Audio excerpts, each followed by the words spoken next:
longest delay ever. Forever. What's up, guys? Good morning. How you doing? Welcome back. Damn, you tripping over there. St. Pat Brat says, when does Mel's live stream start? My TV says 4:16. My phone says 8:15 a.m. Wow.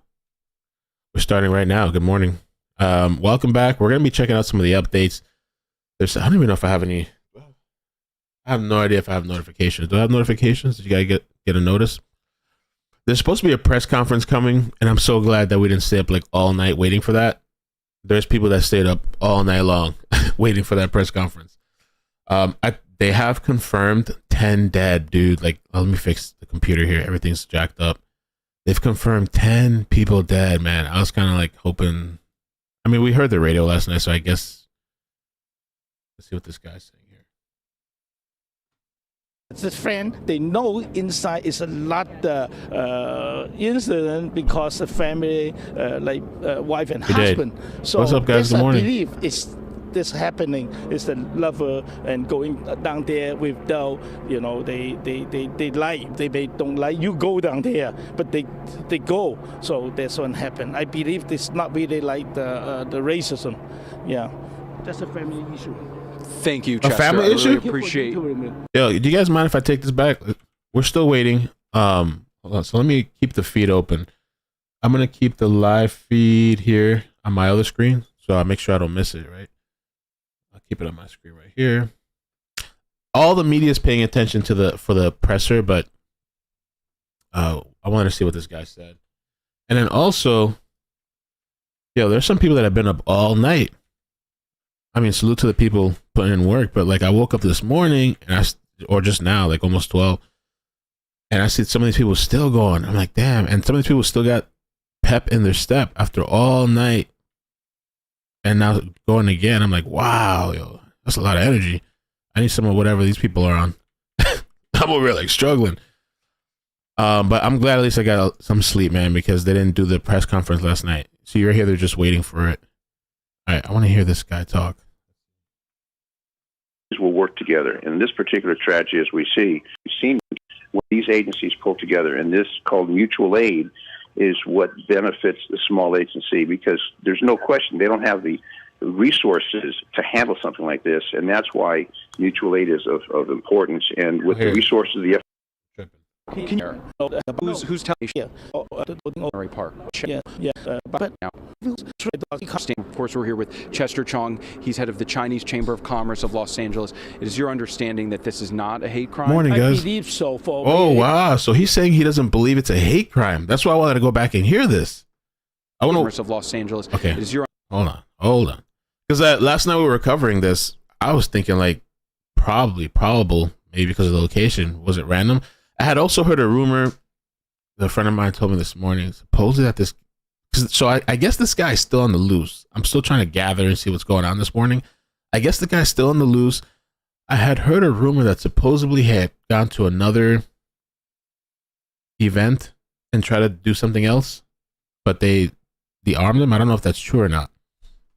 Understanding that this is not a hate crime? I believe so. For me, it's not really hate crime. Is so many kind of hate crime, but this hate is because of wife and husband. I believe because of that, they also maybe the killing other people is innocent people. So I don't think there's a word.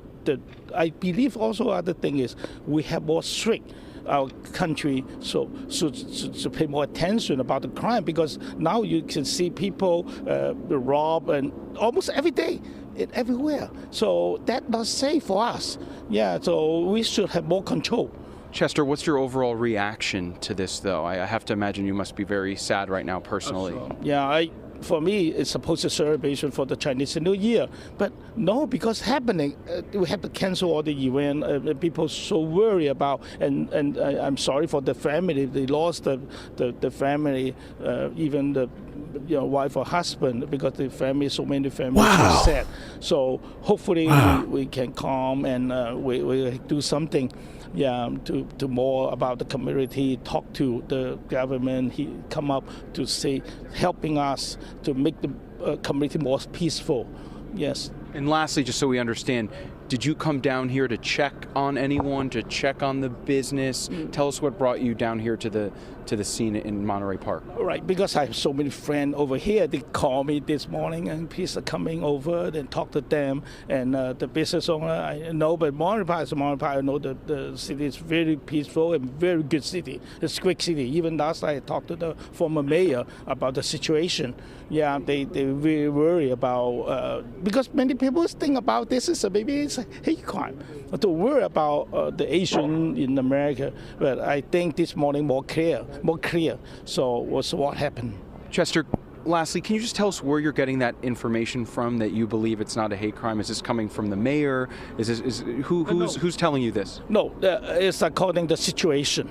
Because everybody is thinking about hate crime because of Chinese New Year. But if incident happening in the dancing ballroom, I don't think this is involved because the virus. I mean, you're telling me you're hearing this from friends and from people that were there.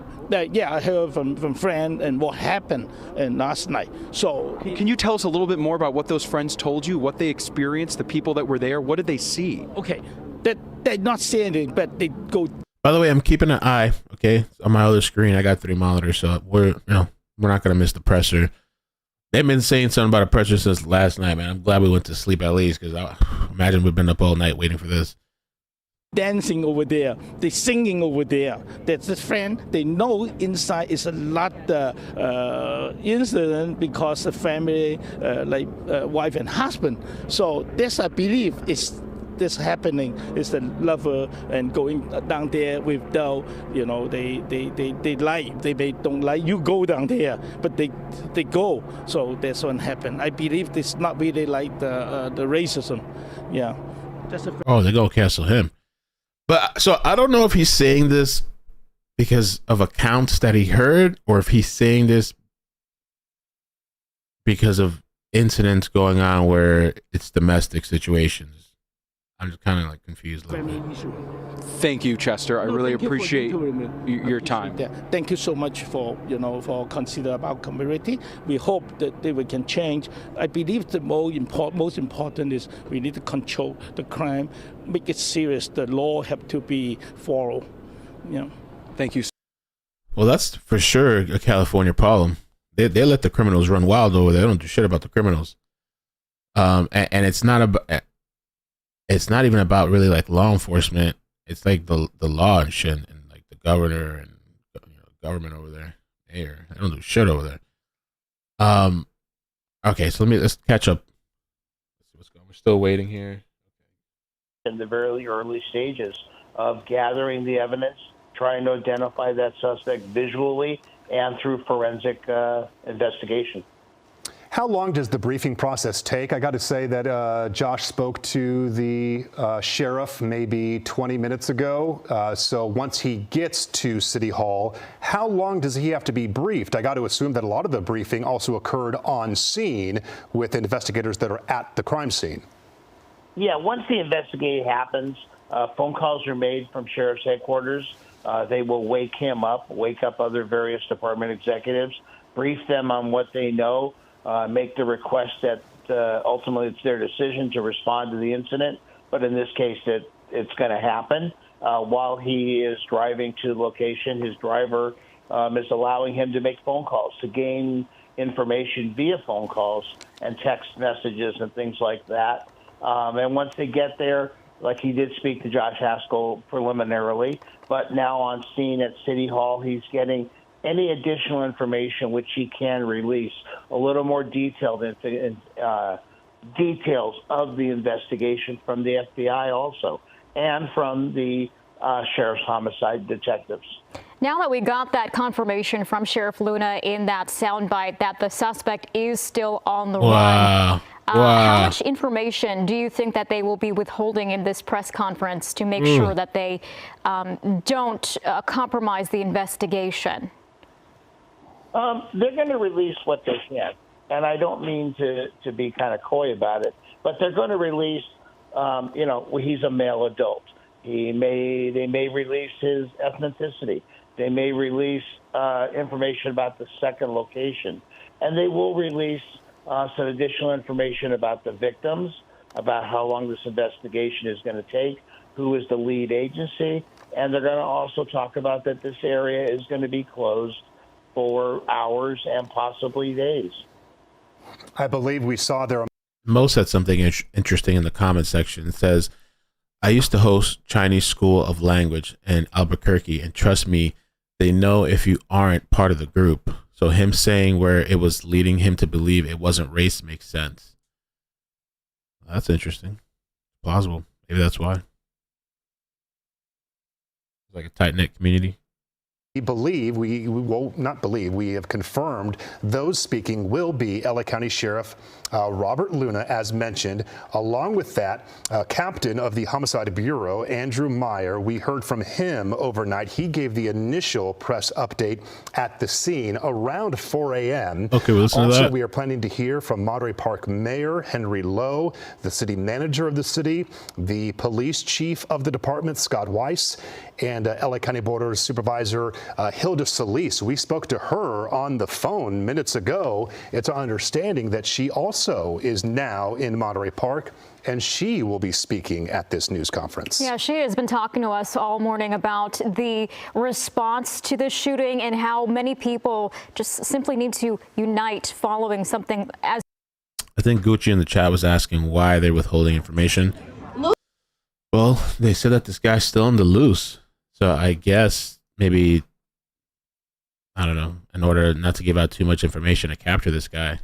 Lunar New Year's, our festivals are very, very special to me because they bring together the community to celebrate a better future. Now, as we celebrate the Year of the Rabbit, this occasion holds special significance because just like the rabbit, when we face obstacles, we will continue to run. Nothing will stop us as we look towards a better future. And certainly we've had to have that perseverance during the last 3 years as our family and neighbors faced unprecedented challenges due to the pandemic. But let's see if I can find that full thing. We're just still waiting for the presser though. So they're saying, 10 dead. So that was right from last night. And that's what we heard on the audio about unconscious, or I forgot the terminology they said. So that is right. 10 hurt in mass shooting. And this was, and the thing too, what I was wondering, because I got a text. Was this at the Stardance Studio? Is that the name of the place? Stardance Studio. Monterey Park. Festival. It hadn't been going on for the past couple of years. So again, this was supposed to be a very joyous celebration in addition because of their comeback. So just imagine the absolute shock and horror of going to this festival on day one and it being such a happy moment, and then finding out this morning that this is a place of mass chaos and destruction. It's just devastating overall. We did hear from the city of Monterey Park. They put out a statement to clarify, for what it's worth, that the shooting did not occur at the festival. The festival, according to the scheduling, was wrapping up at 9 p.m. last night. The shooting happened an hour later. There we go. We now have officials at the podium. I can see among them Judy Chu, our local congresswoman, is there as well. She may be speaking. It looks like a Sheriff's Department official is on standby to say hello, greet us, and get this news conference underway. This is occurring at Monterey Park City Hall. Sheriff Luna among those speaking. Good morning. And local officials. My name is Lorena Rodriguez. I'm captain at the Sheriff's Information Bureau. The order of speakers today will be Los Angeles County Sheriff Robert Luna, Monterey Park Police Chief Scott Weiss, Monterey Park Mayor Henry Lowe, representing the 1st District Supervisor Hilda Solis, Congressmember Judy Chu, and FBI Assistant Director Don Alway. At the end, we will be available for questions. Thank you.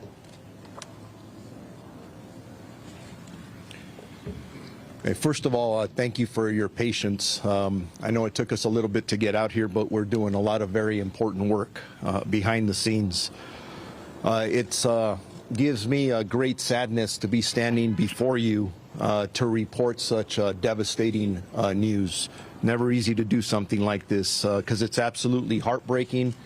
And our thoughts, condolences, and prayers go out not only to the victims, their family, but this Monterey Park community and really the entire community, because I think we're all going to be hurting based on this tragedy.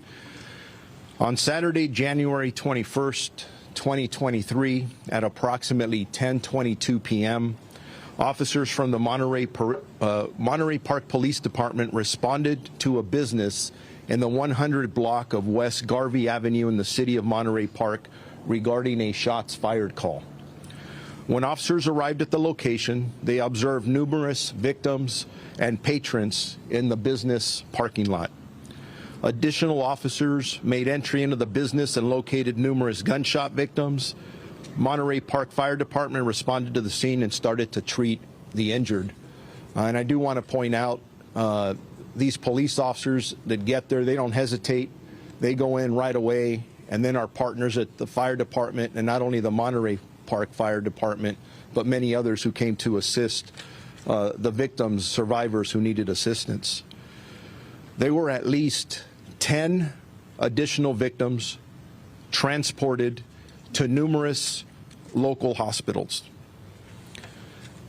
But I do want to start off with saying that, unfortunately, when the fire department did get into the business, they did pronounce 10 of the victims deceased at the scene that I just described.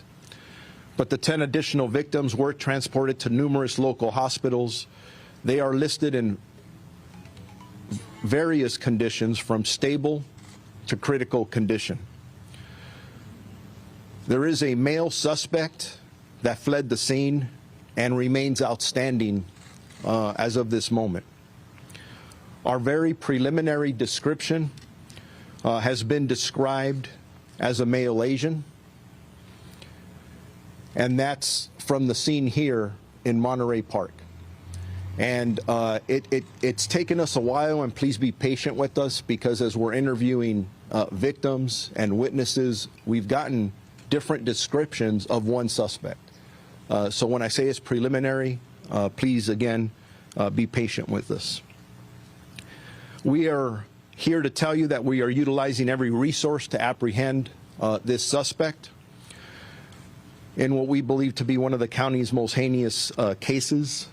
Our local, state, and federal law enforcement agencies are working together to better serve the residents here of Los Angeles County and to apprehend this attacker.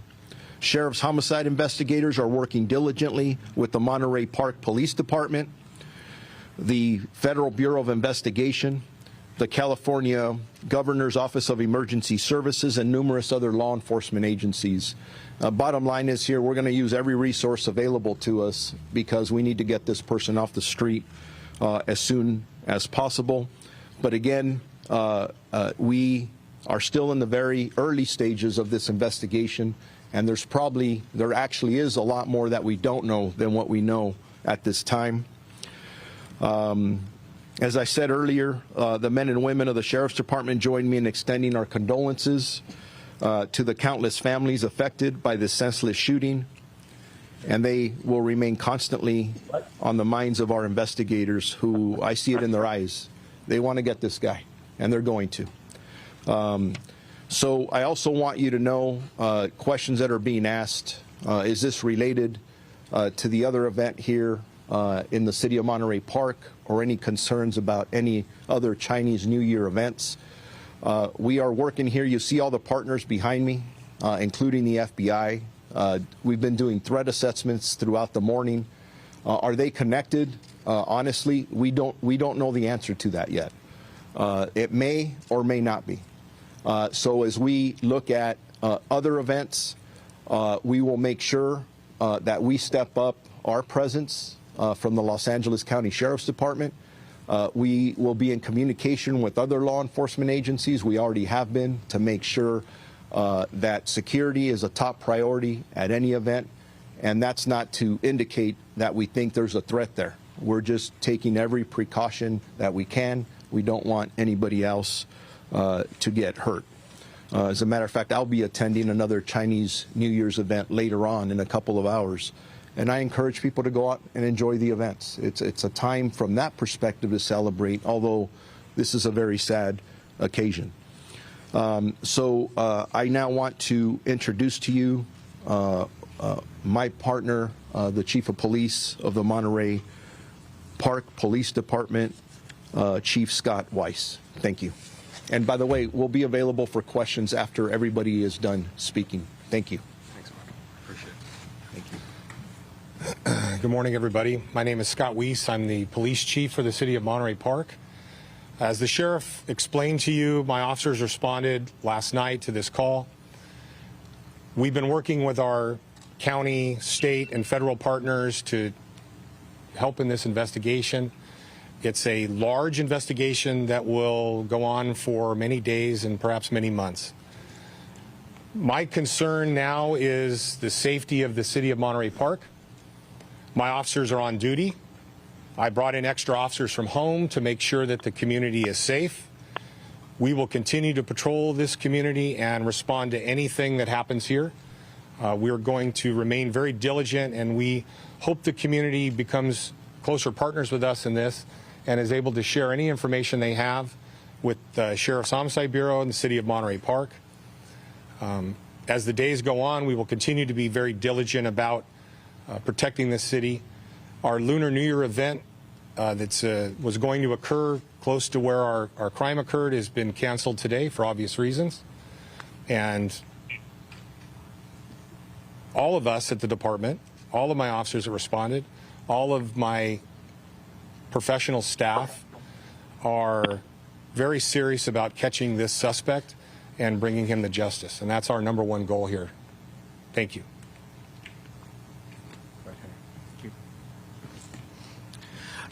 Thank you, Chief Weiss. And I want to first thank Sheriff Luna, the FBI, the State Emergency Services, and all of the law enforcement agencies who have been working with us for the past few hours in investigating this very tragic event. It's difficult to believe that it happened here in Monterey Park.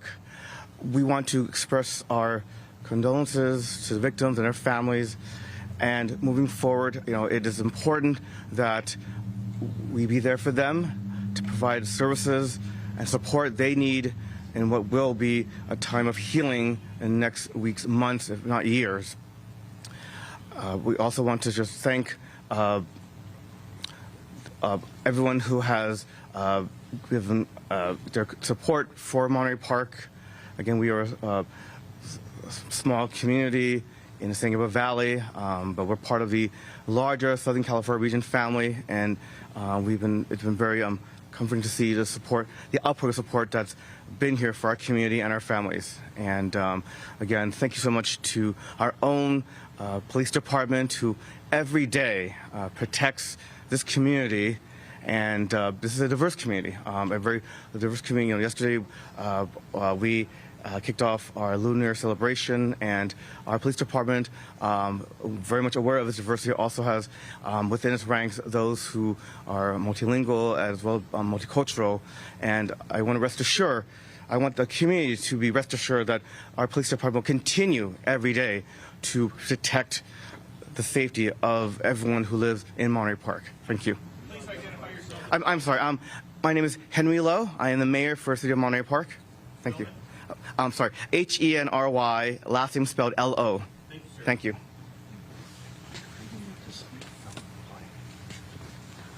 Good morning. Supervisor Hilda Solis representing the 1st District. First of all, I'm devastated. My heart is broken to hear that just after a very beautiful event that many of us here attended yesterday, to hear about the loss of 10 lives, mass shooting that occurred here in Monterey Park, our very own community, as well as those 10 individuals that are injured. First of all, I want to commend the police department here in Monterey Park, the city of Monterey Park, for being so diligent, as well as our sheriff, our new sheriff, Luna, who's done already an outstanding job. But I also want to thank the community itself, because we continue to be resilient. This is unfortunate. happening here on the day that we celebrate. It's a holiday that is so well respected and celebrated by so many in the AAPI community. And just yesterday, to see hundreds of thousands of people on the street on Garvey, to know that people could come out after the pandemic to celebrate, to see family, to see children, to see our elderly, to know that this was a place of welcoming. People would come here for many, many years knowing that this was a place of acceptance, of diversity, of immigrants. And it's unfortunate what occurred. We're praying for those that lost their lives and their families, and for those that are currently in our care and that are injured. I know that at least 4 of those individuals are at our LAC USC Medical Trauma Hospital, and I want to thank the medical staff that has been there up all night providing the services and helping those to heal. We have much more prayers to provide for our community. As you know, hate crime is nothing new for some in our community, especially the AAPI community, and that's why almost 3 years ago the County Board of Supervisors took action right on the cusp of COVID when we saw assaults against people of Asian descent. So we know this is a problem and we have to confront it, but I hope today that we remain united and that when we see something, we say something. And as the sheriff said, we know that this is a day of a solemn moment, but we also know that the Lunar New Year means so much to our AAPI communities. And this is a time of reflection and prayer. So I know I will do whatever I can in my capacity, working with all of our partners here to see how we can heal, but also come up with some plans and see how we can better serve our community so that we can stop this hate that somehow has taken a hold over our communities. So I pray for those families, and I know that this community is resilient. It has been. It's gone through a lot already, but they remain fierce, and they are our community. They are our familia. Thank you. With that, Congresswoman Judy Chu. Hello, I'm Congressmember Judy Chu, and I represent this district, the 28th Congressional District. My thoughts and condolences go to the victims of this horrific crime. I can only imagine the terror, pain, and anxiety that they feel and how devastated the families of those who were killed must feel right now. And I can't even imagine that such a thing would happen in this community. My thanks go to the first responders who came so quickly, the paramedics and fire department who were able to take care of the injured, the sheriffs, Sheriff Luna, as well as Monterey Park Police Chief Weiss. And I appreciate the FBI coming immediately. President Biden has been apprised of this horrific shooting, and I hope that we can make a determination as to whether this was a hate crime. You know, this could have been so much worse. Only hours earlier, all of us were together only 1 block away at the Lunar New Year Festival. All of us standing right here were there. And there were thousands there. It is horrible that such a thing could occur at a time of celebration for so many in the AAPI community and in the Asian community worldwide. This is a time to be with family, to celebrate, and yet this tore a hole through all of our hearts. But let me say, I've lived in this city for 37 years. I was on the city council and I was its mayor, and I know how strong Monterey Park is. Monterey Park is resilient, and what I know about the people here is that we will get through this together.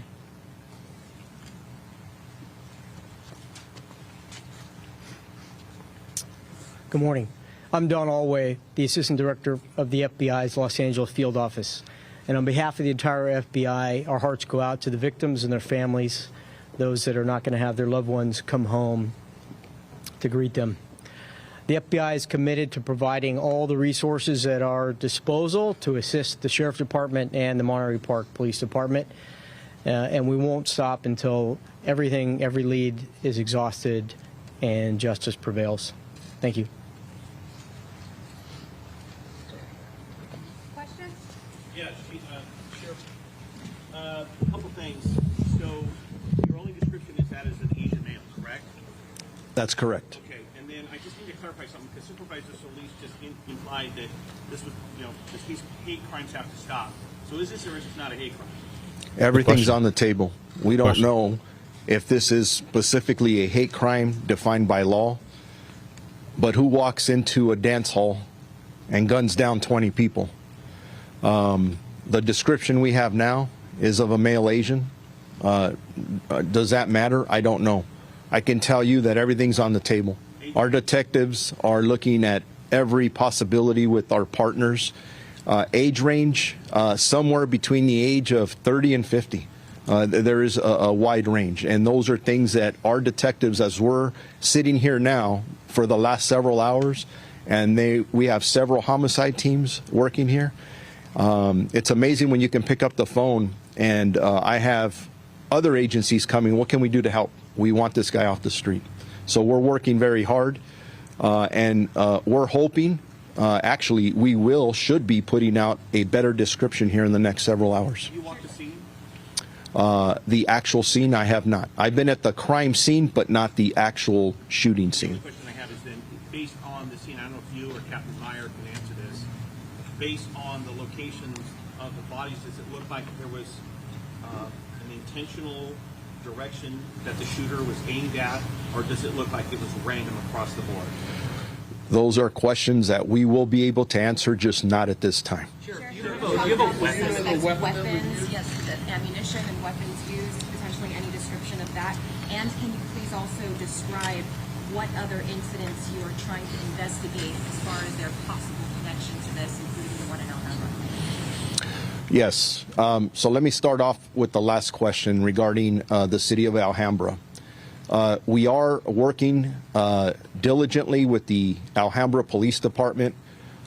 We believe that there's an incident that may be related. We're not quite there yet, but it's definitely on our radar screen where a male Asian suspect walked into a dance hall. Yep.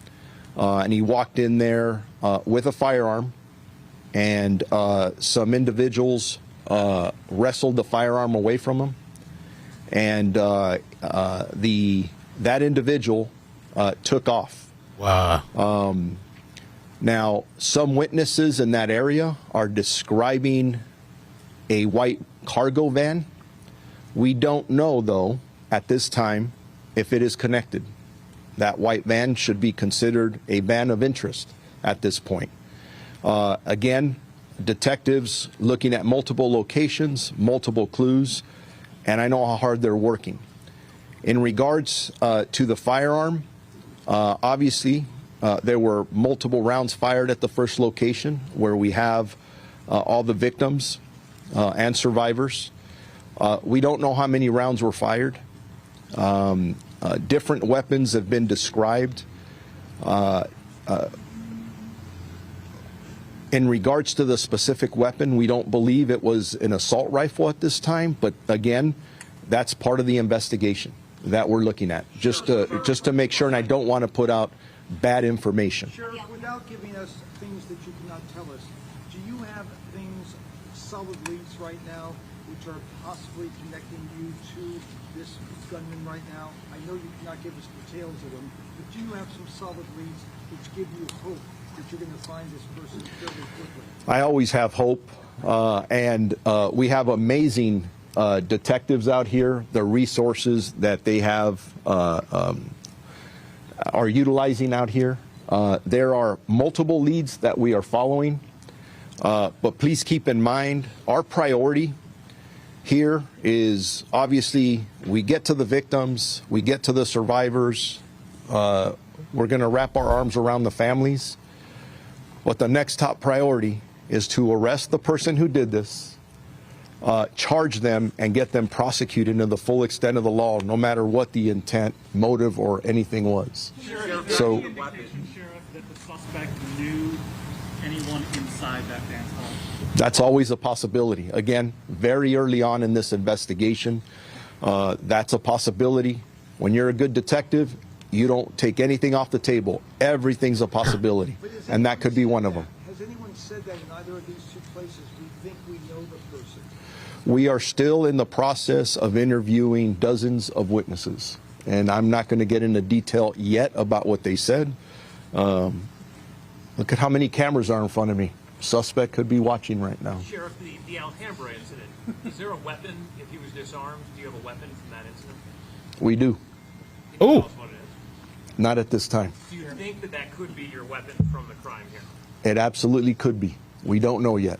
Can you please describe the victims as far as their age range, gender, race, anything you can tell us?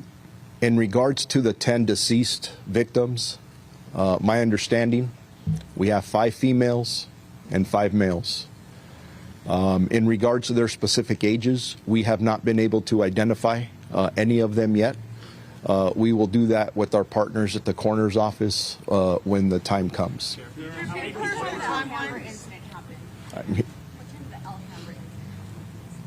I want to say it happened within 20 to 30 minutes of the first incident that we're here discussing. It happened after the Monterey Park incident. Do you know how many people were inside the dance hall in Monterey Park? I don't have that information, but there were dozens of people in there. Why no shelter in place order? Why no shelter in place order for the community? We don't believe that's necessary at this time, but we will consistently evaluate that. And if we believe that there's an absolute danger to the public, we're going to take every precaution necessary. We have a lot of resources out all over the place. And I don't think we're there yet, but it's always an option in the toolbox. Were all the victims, as far as you know, of Asian descent, the people who were killed, the people who were wounded? We don't have that specific information yet because we have not identified them yet, but the assumption is that probably yes, but Any children among the dead or injured? no. Do you know anything? I'm sorry. Do you know anything about the event? Was it advertised? Was there music audible on the street? Like, do you know anything about how someone would have even known about this? I don't have that specific information, but we'll put that out later. Is it safe to say that your teams are scouring video right now to get him running away? Our teams are doing a lot of things right now. That's one of many. Sheriff, can you talk about the time frame here? When the call came in, how long it took for officers to get to the scene, when they went in, and how much time did this guy have to exit the area? Chief Weiss, if you want to talk about the initial response to the scene. Thank you. So we received 911 calls starting at 10:22 in the evening. The incident, as you all know, is very close to the police station. We were just wrapping up the final shutdown of the Lunar New Year event. I had dozens of officers here throughout the day and the evening at the Lunar New Year event. So our response to the scene was within minutes. I don't have the exact time. The initial officers that responded saw dozens of people exiting. Some were injured, some weren't, and we handled them as they came out, began to triage that, and my officers put together a REACT team and went inside to see if the suspect was still inside. They were probably entering that business within a minute or two of responding, and that's how we've been trained, and that's how we respond to situations like this. And I want to address the shelter in place. We have a very tight community here. They share information with us, and our partnership with our community is very, very strong.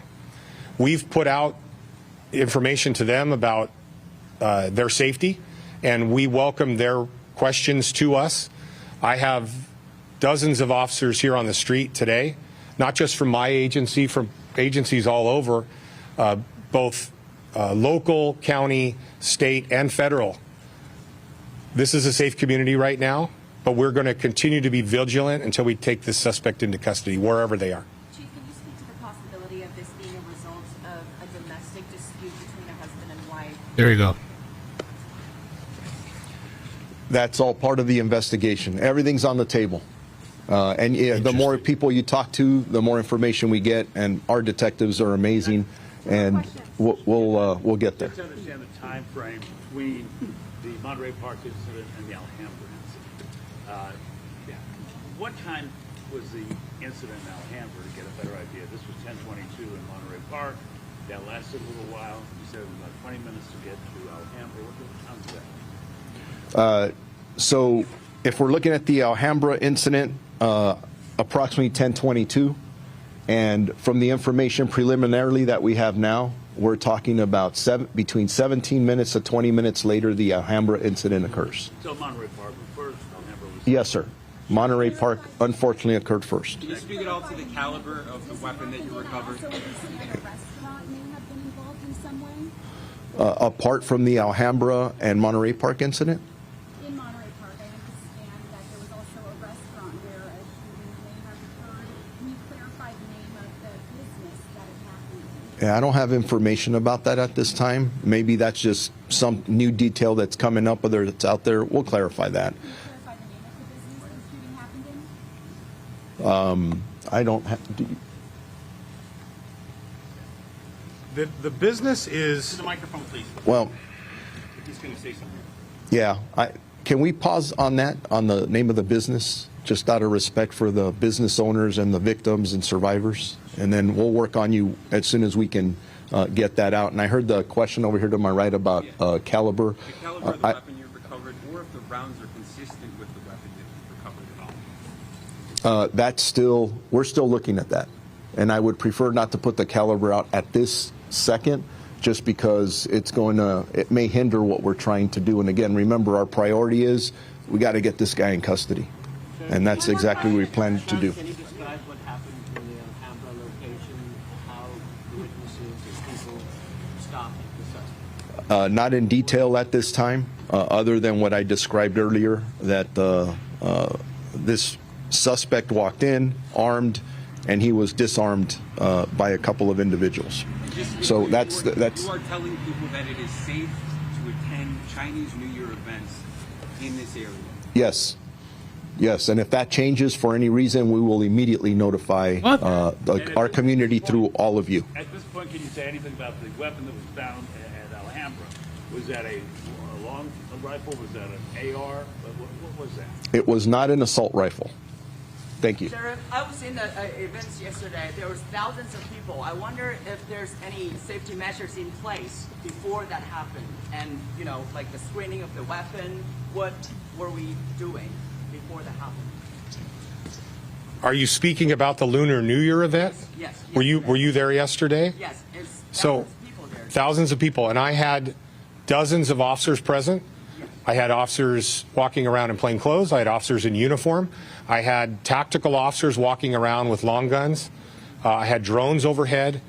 I had the perimeter locked down with barriers. We did not screen people for weapons. There was probably over 100,000 people present, so it's impossible to screen everybody for weapons. Yesterday was a safe event, primarily because of the diligence of my officers that were present there. I can't speak about the event where the crime occurred. It's a separate incident. It has no relation to the Chinese New Year event earlier in the day. Thank you. We'll do a next update in a couple hours, hopefully. Same location? Hopefully, yes, same location. Thank you very much. Español al lado. Okay. Wow. Spanish will be on the that site. news conference just wrapping up. It was going on for about 30 minutes or so. We heard from many law enforcement officials, including LA County Sheriff Robert Luna, on this devastating local breaking news of another mass shooting. Eyewitness News, our coverage continues here at 9 a.m. following this event in Monterey Park. Here's what we just learned. We knew 10 people are dead. We have now learned those victims consist of 5 men and 5 women. 10 additional people were taken to several local hospitals. The male suspect is still outstanding. This is preliminary, but he has been described as being an Asian man by witnesses at the scene, but the sheriff's department says that they have received several different descriptions. So we are working on all of that. An image of the suspect has not yet been released. Good morning again to everyone. Thank you for staying with. So, all right, really somewhat, I guess, interesting things. Not much of a description. I want to take it back to this guy named Chester for the people that missed it, because what this guy had to say was really interesting. And this is why one of the reporters had asked about this incident between a husband and wife. So let's go back and listen to Chester. And by the way, I found while we were watching, I found a tweet. So Chester, he's Chester Chong. He's the leader of the local community, the local chamber of commerce, saying the shooting was instigated by intimate partner violence, which, and he says he doesn't believe it has to do with race or like a hate crime, but but he's not sure. It's just what he thinks, and he's a local out there. So let's listen again to what Chester had to say. And if you guys could help me out with the like button, please, I'd appreciate it, just for the algorithm purposes. Okay, let's play this part here. Of Los Angeles. He's very familiar with this area. Come here, Chester. Tell me what you were telling me. You know this business. You know the owner, sir? Yes, Mr. Ma is the owner of the dancing ballroom. And last night happening was about 10:30. Someone say, "Hey, we got the gunshot," and I'm surprised that people really don't know it happening over there. They think about it's only in the event, because we have last night Monterey Park have a night market and everybody be together. People so consider about is a hate crime or because they're talking to the Asian or Chinese or because of Chinese New Year Eve. There's so many people on the street, so we really worry about that. And then until this morning, someone they call me again, they say it happening in the dancing ballroom. So I'm shocked. Then, and in that situation, I know maybe what happened is between the boys and girls and going to dance. Maybe the husband and a wife just understand. So you've been to that dance studio before? Yes, I know the owner personally, and they're a good singer, they're a good dancer. So I heard last night they're killing many people. 10 people so far killed, and we know 10 people injured. What is your reaction? You know this community, you love this community, you're a member of this community. This, St. Gabriel Monterey community is very quiet and peaceful. Everybody loves to come over here. Unfortunately, because I believe I bring the government the gun control, and so many guns on the street. Everybody used to get a gun, and it's unsafe. Our community right now is not only in here. The whole LA, we talk about so many guns. A lot of people, I'm not agree that people have the gun, because I believe this only law enforcement and professional people should own the gun. It's not everybody have the gun at home. So that's happening once and once again. So you had friends there. Have you tried to reach out to the people that you know that were at this event? Have you spoken to people? Do you know anyone who was injured or impacted by this? According to my knowledge, and this morning I talked to so many friends, and many people consider what's going on. But people, of course, the husband and wife, they going down dance time to time, and we talk about that. And I really worry about, because they have a target to come to shoot. That's, I believe, the law enforcement will do some investigation. And I heard about the suspect is running away, but right now... What do you know about the suspect at this point? You were telling me? The suspect, I believe, is a couple of the wife and husband, and the wife. I heard about the wife over there. They just be invite the wife. The husband cannot go. That's why he's so upset. He's hot tempered. They just bring a gun over there to killing people. That's so far I understand it's like that. And what can you tell us, Chester, about the friends that you've reached out to, the contacts that were there? Have they gotten back to you? Is there anyone that you're looking for that you have not heard from who was at that celebration last night? Oh yeah, the celebration is a normal for the many years. Every New Year Eve on the Chinese New Year, they go down there to dance and sing and eat, and the celebration is happy. But unfortunately, because sometimes the wife and husband, or the wife go and the husband did not go, so that's why he's so upset. Yeah, that I think is because we have so many guns. Too easy to bring a gun over there to killing people. It's horrible. It's very sad. And another part of this is that this is Lunar New Year. We're in the middle of what should be a joyous celebration for this community today. Now the event is canceled. What can you tell us about the Lunar New Year celebrations here in Monterey Park, what they mean to your community, and how devastating this is? Yeah, this is a tradition of like the celebration for the Chinese New Year. This year by year, even Chinese Chamber of Commerce, we have other Golden Dragon Parade on the street on next Saturday from 1 to 5. That we hope they got him on the helicopter right there too, just hovering and shit.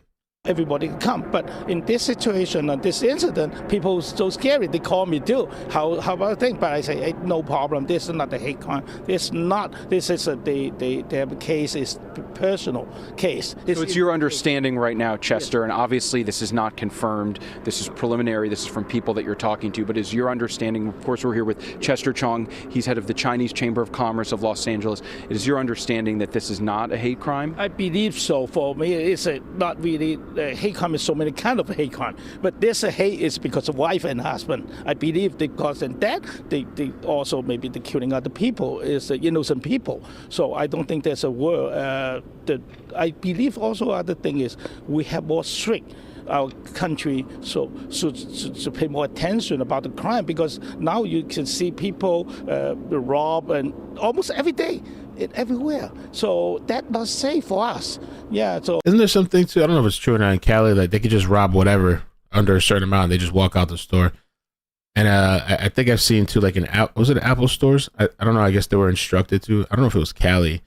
They just like they move all the customers back and like they help. Do they help the robbers pack their bags, whatever they're stealing and stuff like that? I guess everything's like super lenient over there. So we should have more control. Chester, what's your overall reaction to this, though? I have to imagine you must be very sad right now personally. Yeah, for me, it's supposed to celebration for the Chinese New Year. But no, because happening, we have to cancel all the event. People so worried about, and I'm sorry for the family. They lost the family, even the wife or husband, because the family, so many families, so sad. So hopefully we can calm and we do something. Yeah, to more about the community, talk to the government. He come up to say, helping us to make the community more peaceful. Yes. And lastly, just so we understand, did you come down here to check on anyone, to check on the business? Tell us what brought you down here to the scene in Monterey Park. Right, because I have so many friends over here. They call me this morning and please coming over and talk to them. And the business owner, I know, but Monterey Park is Monterey Park. I know the city is very peaceful and very good city. It's a quick city. Even last night I talked to the former mayor about the situation. Yeah, they really worry about, because many people think about this is maybe it's a hate crime. To worry about the Asian in America, but I think this morning more clear. So what's what happened? Chester, lastly, can you just tell us where you're getting that information from that you believe it's not a hate crime? Is this coming from the mayor? Who's telling you this? No, it's according to the situation. Because everybody is thinking about hate crime because of Chinese New Year. But if incident happening in the dancing ballroom, I don't think this is involved. Because the virus. I mean, you're telling me you're hearing this from friends and from people that were there. Yeah, I heard from friends and what happened last night. So can you tell us a little bit more about what those friends told you, what they experienced, the people that were there? What did they see? Okay.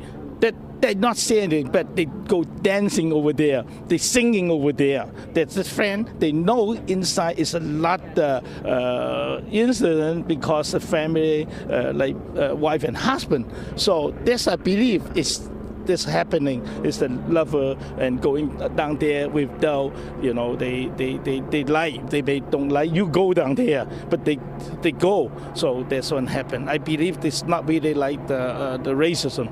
Yeah, that's a family issue. Thank you, Chester. I really appreciate your time.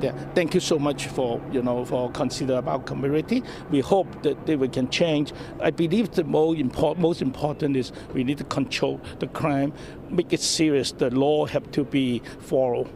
Yeah. Thank you so much for your time. Thank you. So again, on ABC7's Josh Haskell, we're here at Garfield and Garvey. That was that.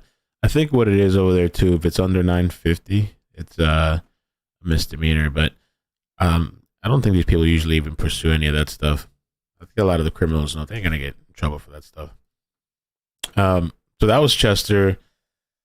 So he's talking about a domestic incident, apparently.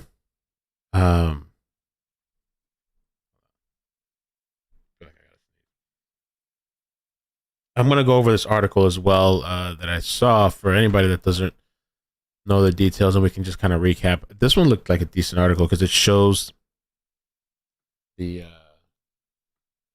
ballroom studio, I believe. Oh, this is the second scene. So the interesting thing about this too is that there was another incident that took place after the shooting, and supposedly they're saying Alhambra, there's some guy that walked into another, I believe, studio type of thing. Because what I heard the first place, and I haven't really fully confirmed this, but I saw people in the chat saying that this is it. Let's see, Alexa here sent it. Star Dance Studio. But then, and what is it with these dance studios then? What's the correlation, right? Let me take a look. The second scene. I absolutely hate it. I should have Sent to.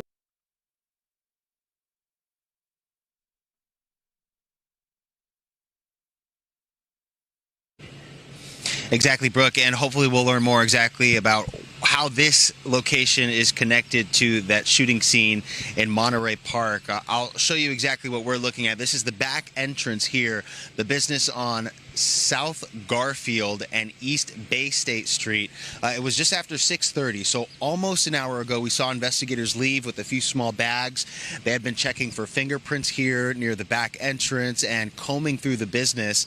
No indication if there was a weapon that was retrieved from this location, but we're still waiting for more information on that. This is Lai Ballroom and Studio in Alhambra, and if you look on their Facebook page, they announced recently they're celebrating their 29-year anniversary. It appears they were hosting some sort of celebration for the Chinese New Year last night, and it's about 10 minutes, 2 to 3 miles from that Monterey Park location where we could see all of those outdoor tents.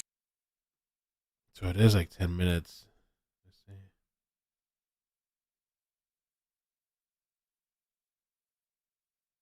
So how crazy is that after this shooting, about 10 minutes away, somebody walks in armed and they tackle him down and disarm him, and then he runs. And the other thing too is that I would think there's got to be cameras and stuff For that celebration last night, and the initial shooting happened just before 10:30 at the Star Ballroom and Dance Studio there, and this location has since been connected, but we can tell you that no one here was injured, and we did see them retracing what could have unfolded here in the back parking lot using what looked like traffic equipment that we normally see out on traffic scenes, and they're retracing exactly what happened with the cars here. We did see, again, small bags of evidence being removed from the building. Sheriff's Homicide Bureau detectives were working with Alhambra police here, and we can tell you there were initial reports that the suspect may have been disarmed here at this location, possibly by civilians, but that has not been confirmed. So exactly what happened here at this second location is unclear. I know we're about 30 minutes or so away from that news conference at the Monterey Park location where we should get some more answers. But this scene was cleared around 6:30 or so. We had seen Sheriff's Homicide investigators, again, with Alhambra police working this location. Could have captured exactly what happened. That is something that'll be part of the investigation, but no. And what Chester was saying, we'll go over just a brief little recap for anybody joining. But what Chester was saying, where'd I go? Did I interpret it right? He was saying that it's like a wife and husband thing. What, the wife went without the husband, or she was without him, and so he got pissed or something. So he goes and shoots up the place. The shooting just happened before 10:30 p.m. at the 100 block of Garvey Avenue, according to Lieutenant Patricia Thomas of the Los Angeles County Sheriff's Department. According to officials, the shooting happened at the Star Dance Studio. When officers arrived on scene, they found multiple victims and other people in the parking lot. Officers went inside and found more victims. 10 people, 5 men and 5 women were declared dead at the scene, and at least 10 wounded have all been taken to local hospitals. Their conditions range from stable to critical, according to officials. The LASD, and that's the other thing we're going to talk about, is the description. Such a bland, vague. I mean, it's something, but Asian male between 30 and 50 years old. That's it. All right. At this time, authorities do not believe the firearm was an assault rifle. So they don't believe it's an assault rifle. Witnesses were able to wrestle that firearm from the suspect. A white cargo van was also seen leaving the area during the time of the crime. So that's where the white cargo van comes in, but they're not sure. Okay.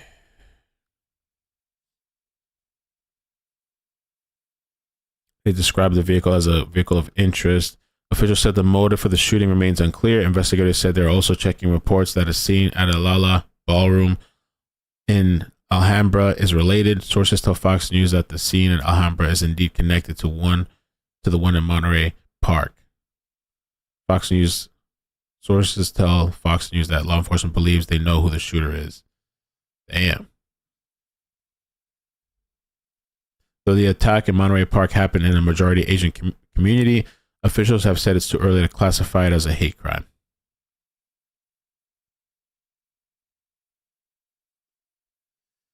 Seung Woon Choi, who owns the Clam House Seafood Barbecue restaurant across the street from where the shooting happened, told Los Angeles Times that 3 people rushed into his business and told him to lock the door.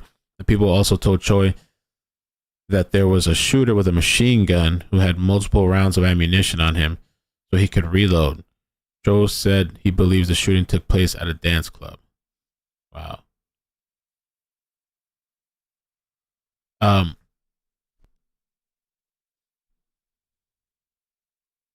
There was something else too I wanted to see.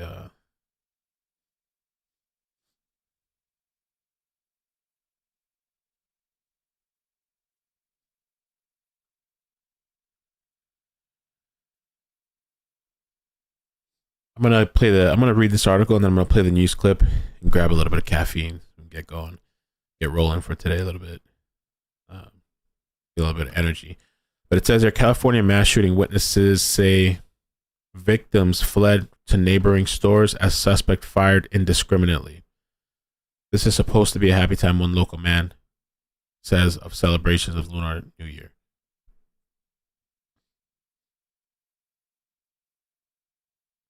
It was used, and this was the presser earlier, I guess.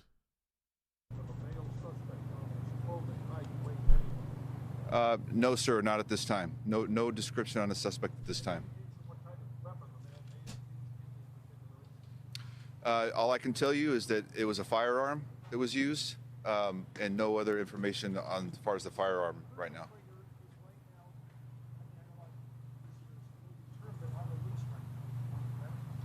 The suspect is outstanding. That's correct. Any indication of going off the time? So the scene around this as it unfolded was what? There was what going on? The gunman walked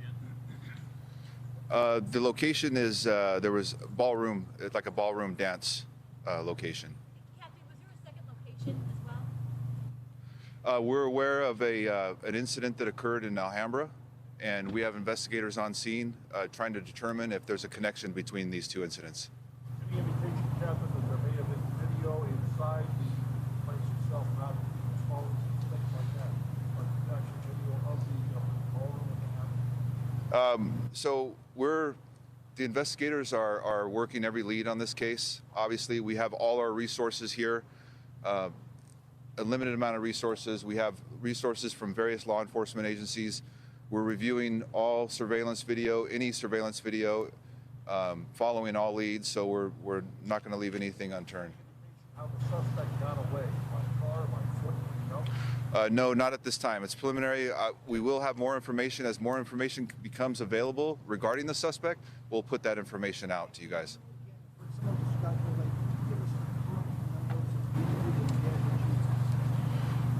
Yes, sir. We have 10 that are deceased at the scene, and an additional, we believe, at least 10 at local hospitals. Anywhere from critical to stable. Captain, I know you said no motive is known, but do you think that the suspect may have known the victims? Is there any connection there that you know? As far as the suspect knowing any of the victims, it's too early in the investigation. We do not know that information at this time. We don't know if it's targeted. Do we know what the victims, how old they are, who they are? No, we don't know how old they are. I'll just take 2 more questions and that's it. We will update you guys further. This is just a preliminary briefing. We're going to have a lot more information to share with you in the future, in the coming hours. At that second location, we heard reports that possibly civilians had disarmed a possible suspect. That's something that we're investigating, and yeah. So that second incident, which is really interesting, and I'm sure that they got to probably talk to those people, get witness accounts. I would kind of surprised they don't have more of a description. If there's a second incident where people literally, this guy walks in armed, and kudos to the people that tackled the psychopath down. You would think it'd be more than just Asian male. I mean, I don't know what else there's to say. Maybe what he was wearing. It's really not much. And maybe they do know who it is. I don't know. Maybe they're just trying to find him.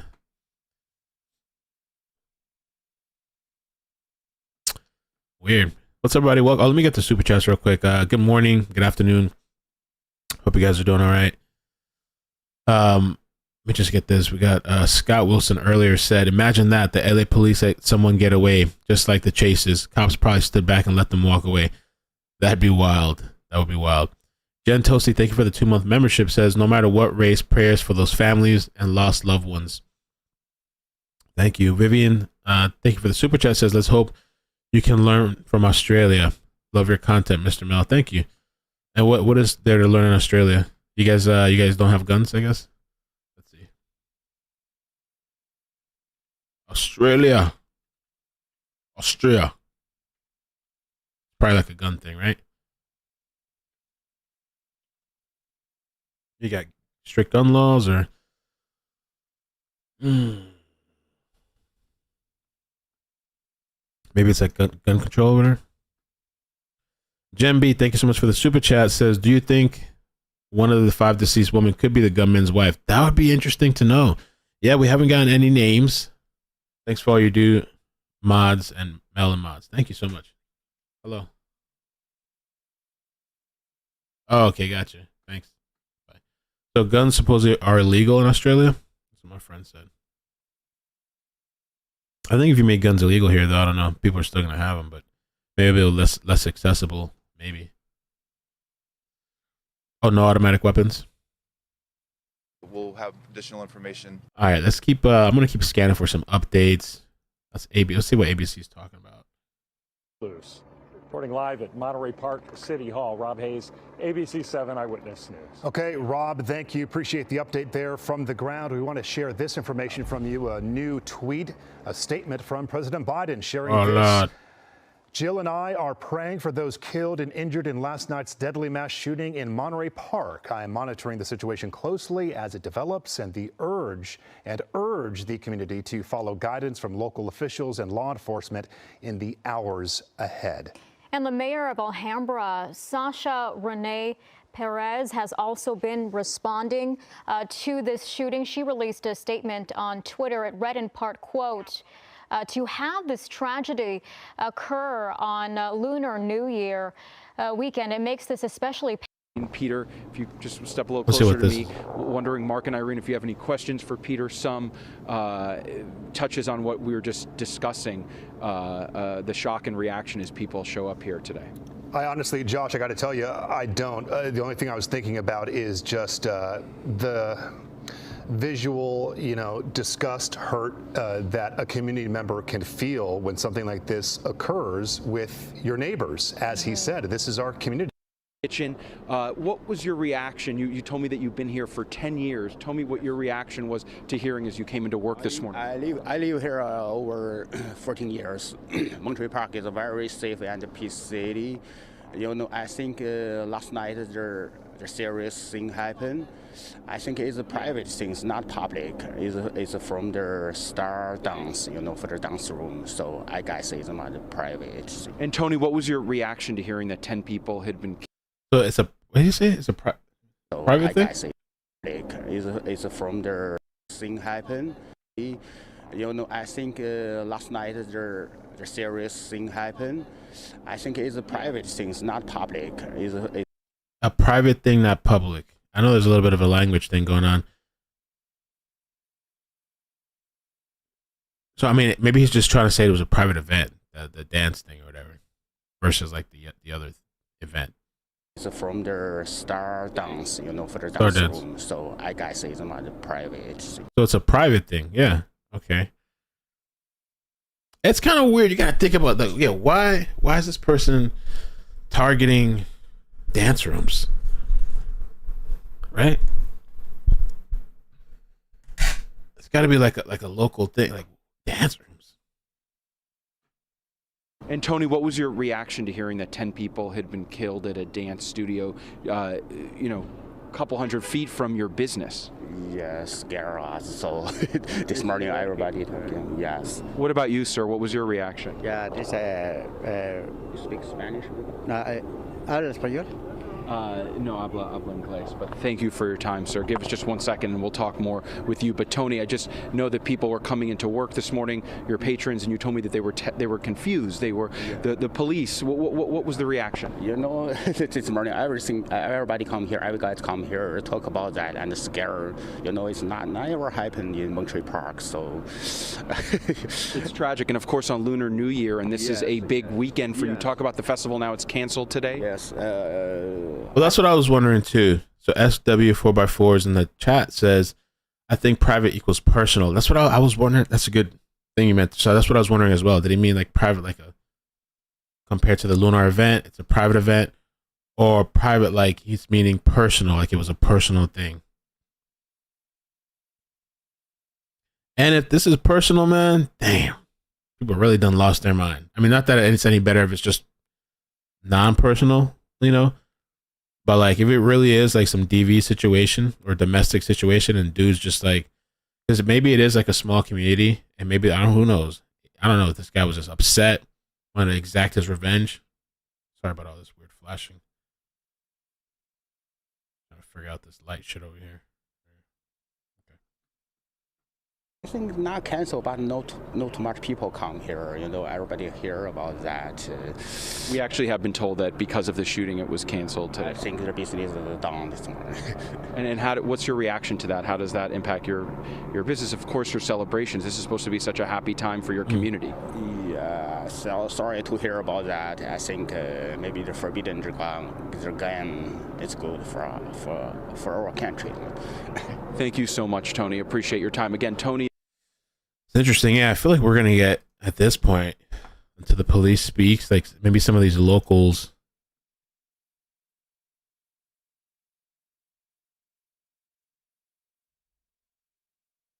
Have things to say. We play it up currently. Valley a few years ago, what we found out were that community members were saying, IPI culture, that can end up being deadly and tragic. Absolutely. And so I would also, if I may, remind our community, because when we did a survey of the San Gabriel Valley a few years ago, what we found out were that community members were saying, we don't know where to go for help and support. And this was, of course, in the context of anti-Asian hate, but whether this is hate or not, we do know our community members need mental health counseling, they need resources, they need legal help, they need to know how do they navigate the government and government systems and law enforcement. And so if you are in that situation, I encourage folks to reach out to 211, which is LA County's system called LA versus Hate, to support the community, as well as in our agency, we do have helplines available in 7 Asian languages and dialects, including Cantonese and Mandarin, because our community members, these are immigrant communities. A lot of the folks here, English is not their first language. Navigating American culture is not natural to them. And so they need extra support in language and and extra hand holding. And so I want our community members to know they should reach out and make sure they get the help they need. I am so glad that you mentioned all of that, because a reoccurring theme that we see with many Asian Americans is that when they do need help or they are going through issues in the community, they don't know where to turn. Or like you mentioned, English is not always their first language, so that's always a barrier to getting the help that they need. So I'm so glad that you are emphasizing that regardless of this is a hate crime or not, there are still many Asian Americans out there who need that extra helping hand out there. So thank you for mentioning that, Connie. And I wanted to ask, you know, the police chief of Monterey Park who spoke during that news conference, he actually said, he differentiated and said that the shooting overnight was not connected to the festival. Granted, the festival was scheduled to end at 9 p.m. The shooting was reported at 10:22. Do you connect the two, the fact that they were an hour apart, less than a block? Well, that's another thing, though. They're talking about whether it's connected, but the other thing to me, what I'm thinking about when I hear this, it's like, if the purpose of this person was just to kill as many people randomly, wouldn't the lunar event have been a better choice? Or maybe not. Maybe, yeah. I mean, if because everybody around there has to know that that event's taking place, but this person specifically chose that dance studio, and it seems like that was the first target. And then I don't know why this guy went for another target after to another dance studio 10 minutes away. Block away? I don't think we can rule it out. I think it's premature to say that it was not connected to a festival. Look, you had thousands of people at a festival for Lunar New Year just a few blocks away. How can you say that a mass shooting with a gunman who went after a large crowd is not related to it? We just don't know. And without knowing the suspect, without getting more facts, I think it's too early to make a statement as bold as to say it is not related. I would say we should keep an open, keep all of our leads open and not rule anything out until we know more. Yeah, everything is still on the table. Now, with this specific festival being canceled in light of this shooting, but Lunar New Year still going on all across the country, all across the globe, still having celebrations being held, what is your message to people out there who are celebrating, the Asian American community who is celebrating, who sees this news today and says to themselves that they feel somewhat afraid because of something like this happening? Yeah, you know, I'm wrestling with that myself. Next weekend is supposed to be the Tet Festival in Costa Mesa for the Vietnamese community. And we were going to be at a booth down there too. And I was planning to be there to celebrate with the community. I honestly, I don't know what to say in terms of whether people should be out or not. My message to our community right now is be safe, stay close to your families, and take care of each other. Whether or not you were directly a victim of the shooting or not, incidents like this still hit home for our community members because we've seen too many incidents of shootings against our community, whether it was hate related or not. And so I do just tell our community members, please take care of yourselves. I do hope people can continue to celebrate this special holiday in some way and in their own way with their families. But I do recognize that it might not look like you had intended at a mass festival or in large gatherings. Even for my own family, I'm thinking about that because we were going to have the celebration out in public as well. And I just think people need to do what's right for them to make them feel comfortable and safe. But I hope it doesn't ruin people's ability to still celebrate Lunar New Year in some way. Connie Chung Joe. This is a situation, I don't know, Mr. Mayor, can you hear us? Yes, I can hear you. Okay, this is Mayor Chi Charlie Nguyen of the city of Westminster, one of the most important Asian communities in all of Southern California. First off, your reaction to what we're hearing about what happened in our neighboring city of Monterey Park. It's very sad to hear what happened last night. is I can't have a word for it. It's really sad to see what happened there. And we know you have your own Lunar New Year celebration scheduled for today. For people that are waking up right now and trying to figure out, should they go to that, should they not? Is that going to continue? It's going to continue, and I think that this is the very important event for the community. And so I don't expect to see anything bad or any kind of that incident happen here in the city of Westminster. But we are on the high alert to make sure that everything going smoothly and people are going to be safe when they attend this event. That's what I want to ask you. In times like this, I imagine many city leaders are making these decisions. Do we, cancel or do we continue? Because these are times when people need each other and they need somewhere to go to be able to be with each other. But is there going to be increased security at your celebration? Yes, that's why I said we are on high alert for that, because we not only have a good public safety over here, we have all force came out, and also that we also ask a neighboring city police to come out to help us too. So we partnership with other cities to have code enforcement and also the police to come out. Well, Mayor, help us. Mayor, thank you so much for taking a moment to join us on what I know is such. Okay, keep scanning for some updates.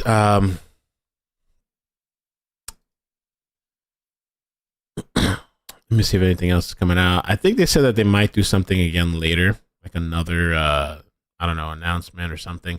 It's pretty wild to think that this guy somehow pulled off getting away and is still on the loose. What? You can kill 10 people.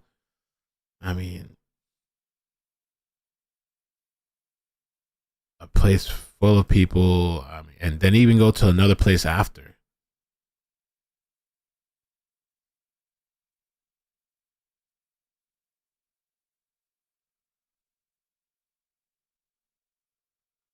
Let me see if there's any. Everybody's just posting clips from the press conference.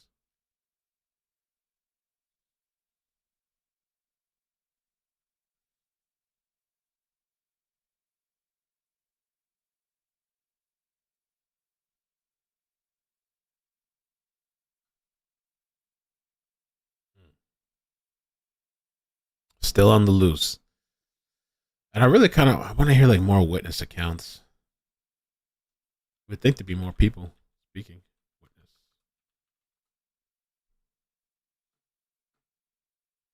See if KTLA is live still.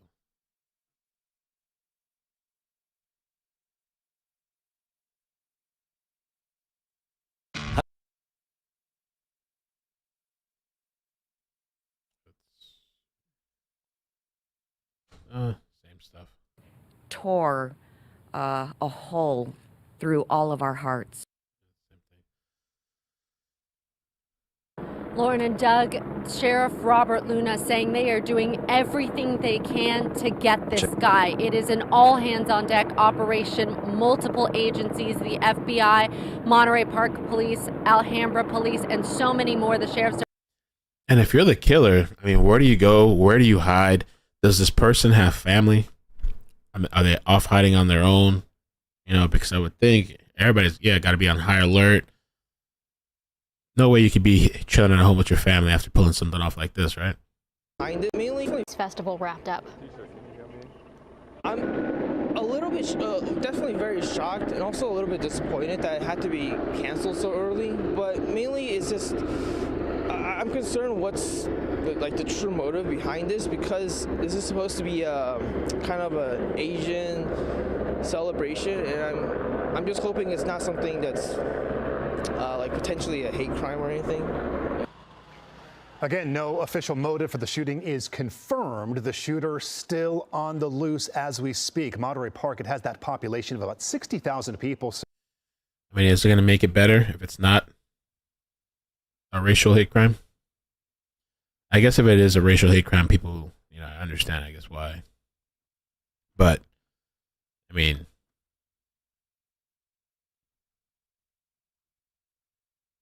they were coming under attack for a while. But, yeah, I don't think it makes it any better. Maybe it's just a thing. Well, maybe it's a thing of like a domestic situation versus a racial situation. You know, they all got to be on high alert. Are there going to be more attacks like that? But this DV domestic situation has been getting out of control lately too. I think it's just gotten worse and worse. I mean, I don't know. I still don't get if it's between a wife and husband, why come and wipe out multiple people and then go to the next place? I think it's pretty significant that 2 dance studios were targeted.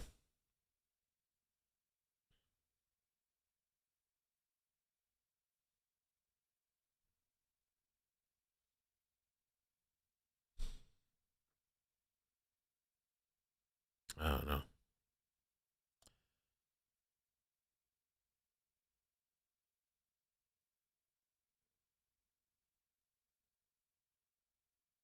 Yeah, I know. No video. Yeah, that's kind of weird. Yeah. By now, I mean, maybe cops have some sort of video and they just haven't released it. Maybe they don't want the perp to know. But yeah, this was last night and we're still here today. Person's still on the loose. I wouldn't be going out. If I was in that area, I wouldn't be going out to any events today. You know, I would stay right home. I guess that's it for now. Let me take a look. So I had a schedule for 3. I had a video for 3 p.m. today. I moved it to tomorrow. I know some people are going to be disappointed with that, but you know, I was up late last night and I just feel like I need a little bit more time. I don't want to rush it. And it's not something that's time sensitive either, the story. I do want to do that, the Maricela thing. I want to do it before Tuesday, I don't even know if that trial is going to be streamed or not. So tomorrow I'll do that. Let me see if we have other notifications for today, is what I'm wondering.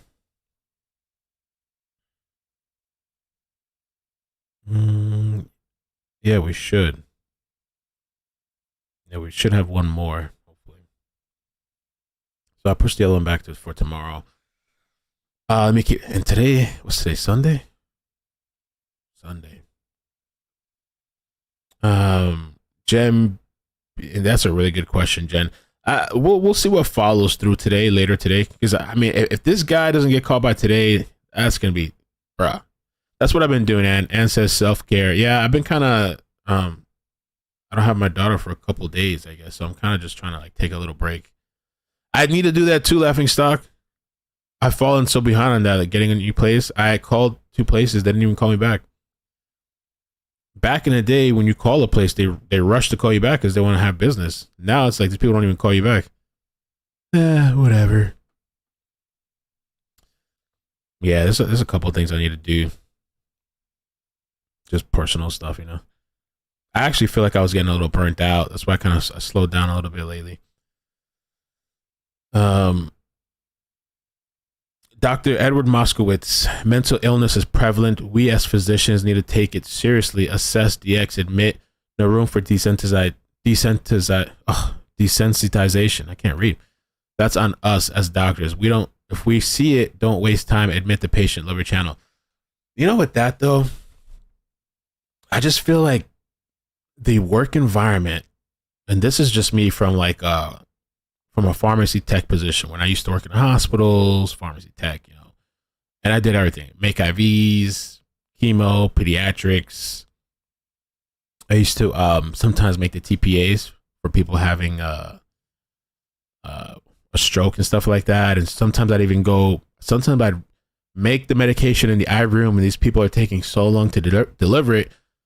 Either the ER pharmacist will come up and take it, or I'll just take off my gown and everything and just go deliver it myself and run to the ER. And so I've seen people admit that medication to the patient where they're having like a stroke, and you could literally see like their body, I think, like start to kind of like they can move again or slowly, little by little. But the thing with that, I just think in those environments, whether it's the hospital, these physician offices, there's just such a pressure to like, and even the patient feels it. You go in there, the doctor is like rushing you. You have this small little time constraint. The office is full of people. A lot of the times you feel like these people aren't really listening to you when you tell them you have a problem. A lot of the times these people, when you ask for a blood test, they give you some BS blood test. And I'm not saying you specifically, but just from my own personal experiences and what my friends have told me, and what I noticed too, because I'm a cash patient now. My daughter has insurance. I'm a cash patient. Ever since I went full time, I need to get insurance, but I noticed that I get treated better when I pay cash. For some reason with insurance, they don't want to do certain things. They want to play poppycock. They don't want to give you a full blood work. There was one time a couple years ago, and I know I'm derailing really far, but we're just talking about healthcare. A long time ago, I went to this doctor and I was telling him I'm feeling like crap. I just want to do blood work. And so he did blood work. He didn't even do a full panel. But like my estrogen was really high at the time. And he comes back, he gives me the paperwork. He's like, everything's great. I'm like, oh yeah? I'm like, all right, okay. He gives me the blood work paper. As I'm walking out and I look, it says the estrogen is really high. I'm like, damn, like this guy didn't notice that. And in my head, I'm thinking when they do this blood work, multiple people are looking at this paperwork. Multiple things are getting flagged. And he missed it. So I went back and I told him, I went to a specialist, paid a lot of money. The specialist that did blood work, one day the estrogen is just down and they're like, oh, everything's fine. And that's it. They never like really looked into what was going on, what was wrong. And I just noticed that like they're so like strict with the blood work. I guess maybe because insurance, maybe there's restrictions within the insurance. Like you have to have a certain diagnosis or whatever in order to do this or do that. When you do cash, it's a whole different ballgame. These people don't treat you like they treat you with insurance. I don't know why that is. They make you literally jump through like hoops of fire just to get what you want to get done. And then even like, I mean, you think of pharmacy and just all these, like, remember when I used to work at CVS, they have all these time constraints and you got to be fast and you got to get these amount of prescriptions done. And like, you don't have time to talk to patients. You don't have time. The prescription bins are all full and the people at the corporate, they're coming down on you. And like, why is this taking this amount of time? Why are these prescriptions sitting in the bin for so long? They have like these crazy unrealistic expectations. And then you don't have time to talk to people. You don't have time to assess people, you know, and in the hospitals, the doctors are running all over the place. Nurses are like overworked with a bunch of patients. The nurses are almost really the doctors in some cases, it seems like. I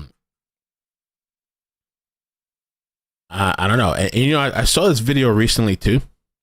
There's this guy on YouTube. I randomly came across this video and he was talking about, he had some sort of issue with like his testicles, right?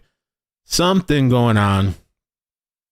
And he had insurance and he kept going to the doctors, but they would just kind of like take a quick look. No, everything's fine. Everything's fine. Everything's fine. He ended up having some sort of like serious problem where I don't even think he can have kids anymore. Like he might be infertile. He literally just bluntly tells people this. And what he said is that he kept going back and these medical people, they kept BSing him. And he finally said one day, you know what? F it. I'm so done with this bullshit. I'm going to go pay cash. I'm going to go to an actual doctor's office. He went there. They did a full exam. He got into details. It was kind of funny, but he was like, they literally examined his full thing down there and everything. They found out what the problem was and they started helping him out. And he said he's never, and it was one of those, it was a country where the health insurance is free, right? So, and you know, people always thought, oh, that's amazing. That's amazing. That's amazing. He's like, no, that's bullshit. I mean, people should have healthcare. That's not what I'm saying, but like, it's not this magical thing. They just, for whatever reason, I'm sure it's more intricate than that. I can just tell you from personal experience, I don't know, they treat you different when you're with this, and you would think insurance, oh, wow, they'll cover this, they'll cover that. There's all these like parameters and shit for these people to do certain things. And I just think a lot of things get missed. A lot of things just go under the rug, you know?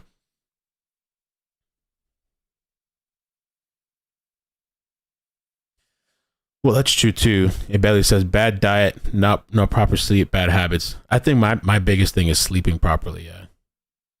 And I just think that's super sleeping is very underrated, you know.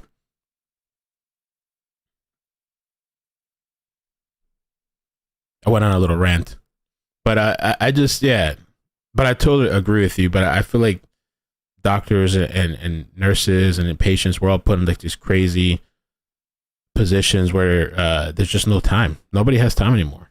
You know, going to the doctor's office, to me, it's different than it was going decades ago. Decades ago, you sat there, like you talked, you had time, you didn't feel rushed. Now it's like this, there's no relationship. It's just rushed in and out. You're lucky if you even see the same person. Like you try to get the doctor, the same doctor, but doctor's not there, or you got to wait a month and a half. I don't know. ASCH, thank you for the 14-month membership. Says, thanks for everything you cover, Mel. This is a crazy world we live in. We need to protect ourselves out there. True that. Courtney says, could be that owners are the same. Oh, that would be interesting. Could be that owners are the same of both studios and shooter had it out for that person. Love your work, Mel, from British Columbia. I need to start drinking some more water too. They tell me all the time, drink more water. I need to work on my sleep, better sleep, and some probably more consumption of water. Like I got the working out good, but working out, honestly, it doesn't make, if you're not like sleeping properly and, you know, eating, because eating's more important than working out, really, if you're eating better, eating healthy, the working out's not going to equate. And I remember when I was in pharmacy too, and in the hospital, everything's just a rush. A freaking, like, I used to have pictures of like the IV table full of medications, even stuff for babies, full of medications. They're rushing you. You got to be fast. They're also stacking you up with, like, not only are you making IVs, but you got to deliver to the Pyxis machines. And you're doing all this stuff and they're rushing you. And then you don't even get a lunch break. You don't even get a lunch break. And then if you mess up, these same people come, oh, you know, they want to write you up. They want to get you in trouble. You know, and all hell comes down on you if you mess up. You could kill somebody. But all day long, these people want to rush you. They don't want, and it's because these people want to save money. These hospitals, these corporations, they want to save money. They want to cut corners. And so you're going crazy, stressed out, you know, understaffed. And these same people, they'll come and fire you or whatever else they're going to do.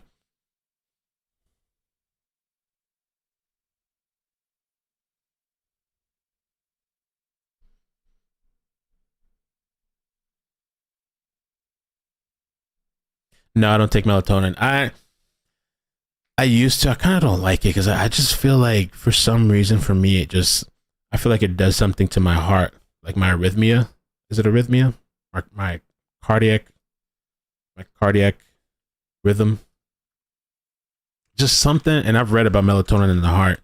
I can take it once in a blue moon, but like when I used to work graveyard, which I heard that's really bad for you, man. I worked graveyard for like a year. And I did it because of my daughter. Like before she was born, when her mother was pregnant, me working graveyard just worked out perfect for our shifts. So like, I could help out more before she was born, and I could go to the doctor's appointment. So sometimes I work all night, get out at 7 or 7:30 in the morning, and then we're going straight to a doctor's appointment.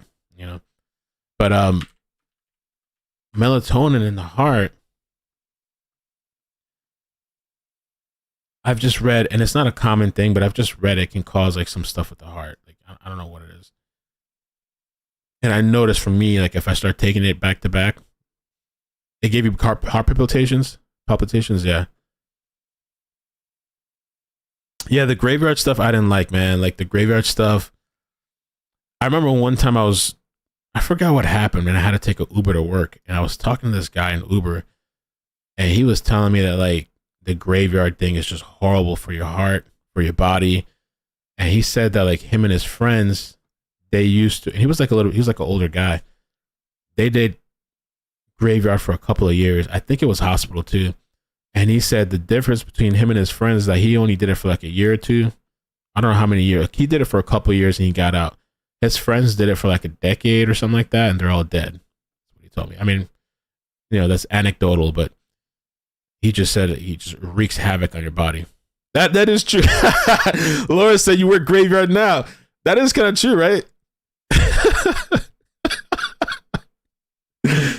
Oh Lord, that's true. Down the rabbit hole news said I worked graveyard for 3 years. It messed me up.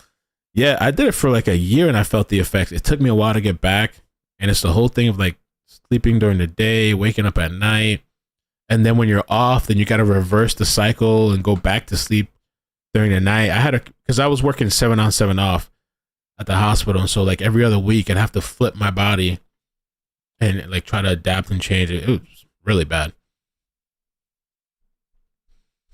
Ashwagandha is amazing. And I was up actually later last night. When were we up to like 4 in the morning? 5? No. So you know what happened? Like after I got off the stream last night, there was this other guy. I think his name is Axis News, Axis something. He was out there and he was saying there's gonna be a presser. So like I'm in bed. At first I was at the computer, but I got so tired. I was like, yo, I'm just gonna lay down for this shit. So I laid down, and nothing happened. I must have been up to like 4 in the morning.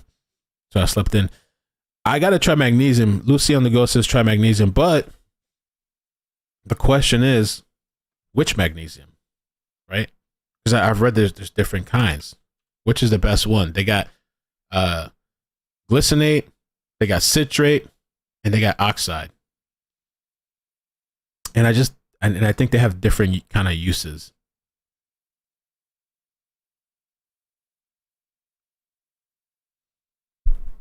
I think like healthcare and just people's relationships, like with medical doctors. I just feel like back in the day, you used to have some sort of relationship with your doctor. Now they're just seeing so many people, and it's such a, I don't know. And maybe there's less doctors, you know. That relationship that used to be there is just not really there anymore.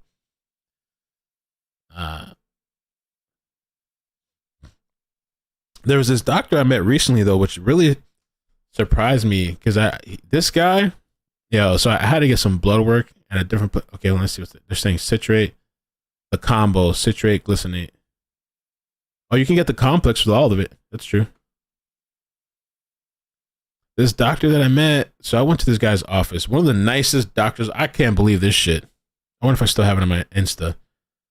Nicest doctor office. I was like, wow. Let me see, it might be here still. Let's see if I can show you. Yes. Let's see.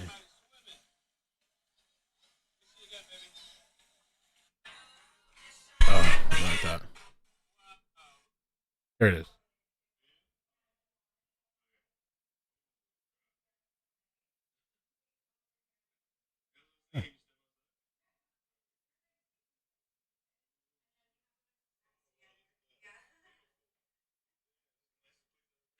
The outside wasn't that nice, but this shit was like, bruh, like paradise.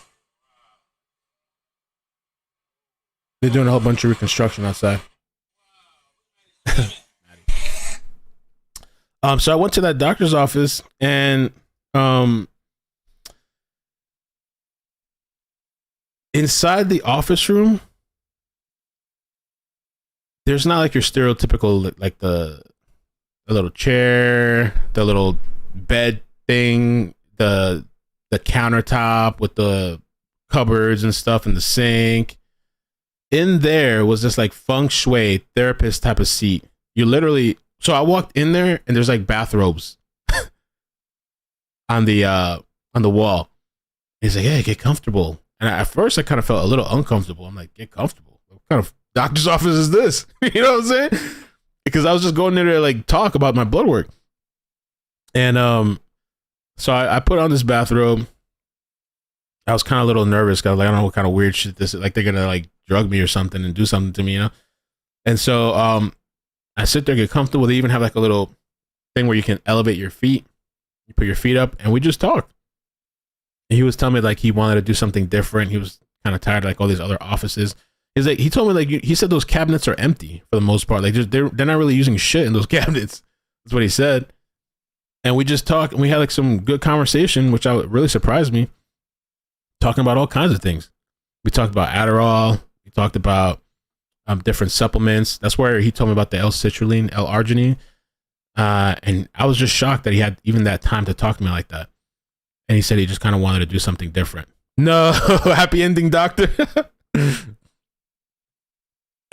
You sure it's a doctor's office? It was kind of weird. It was a little bit weird. Like, hi. But yeah, I don't know how sustainable it is to have an office like that. I guess he's well off, you know.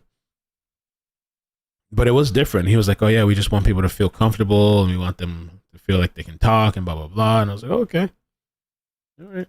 I was there for maybe like an hour.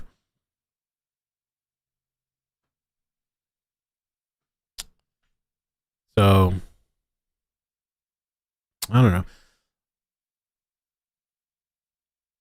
Given this new face identification software in the airports, Big Brother's always watching. Just yeah, I don't know how they don't have the suspect's face. It's kind of weird. Kind of weird. Keep your zipper up. Thanks. And my hair's looking kind of messy. I don't know. I just kind of rolled out of bed this morning, but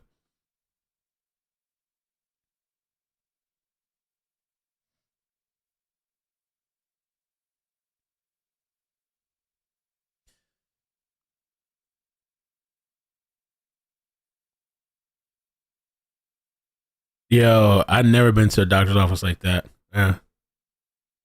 Dr. Drew. Yo.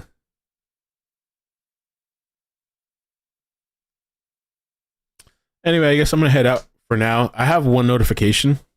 So if they do another presser later or something comes up, we're up till 5 a.m. That's true. 5. Yo, I was up. Yeah, it was 5 in the morning. I was up till 5 in the morning. I wouldn't have done that if it was like a school night or something. I don't think I would have. Or maybe I would have. I don't know.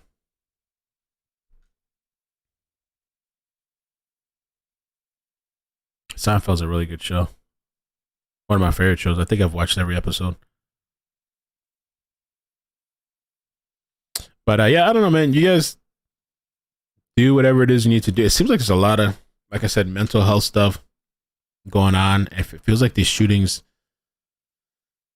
have just become like so normal. It's just like, I mean, we've been saying that forever. We've just really been going circles with this shooting stuff. But it's becoming like a normalcy. And not only that, yeah, just these weird DV situations or people just wiping out their entire family. And it just, to me, it's getting more frequent and frequent. Some people say that, oh, more people are just watching the news or the internet these days. But it just, to me, it seems like there's an increase of these people just like killing themselves, killing their family, mass shootings, killing the kids. And then I've been hearing these little odd stories too. These kids killing the parents. You gotta be careful with these kids too. Kids killing the parents over some weird shit. There's that Iowa story my friend was telling me about, that this kid just shot the mother, the father, and a sister because they told his ass, yo, you need to go work. Go get a job. He's 20 years old playing video games all day. Go get a fucking job. And so he kills him like a week later.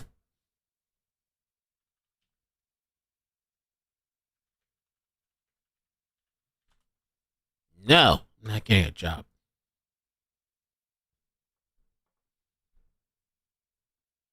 Oh, and you know what's so crazy? I know I said I'm going to go. I saw this the other day. You guys remember the whole, was it like a 6-year-old that shot that teacher? You know, I'm going to say this shit. They should lock that kid up too. Yeah, I said it. They should lock him up. This kid, it's the parents' fault though. They should lock those parents up. Both parents should be locked up. That kid, they're going to have to put him in, I don't know, pediatric or a daycare jail or something. He needs to be, he needs therapy, but also, I just can't with these. I don't know. And there was another kid situation recently. Hold on, we got to talk about this shit.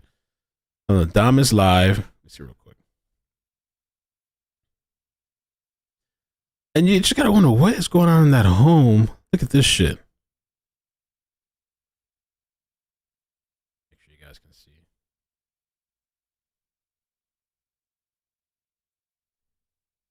Come on. There we go. 6-year-old who shot teacher Abigail told another he wanted to set her on fire. Report. Set her on fire. Where does a 6-year-old get that from?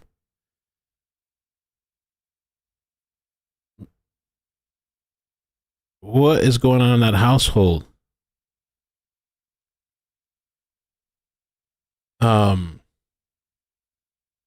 I had also heard rumors that he had bought, like, I don't know if it's true, but I had heard that he bought like golden bullets or something. Not gold. Was it golden bullets? He bought some bullets prior, allegedly, to school before shooting her, and they still let this kid back in. And supposedly, I don't know if it's true. Supposedly, because they get pissed, I want to say supposedly. I don't know. Like supposedly, that guy usually has a parent with him in school or something like that. They should have just taken that kid out. Can we get any confirmation with that?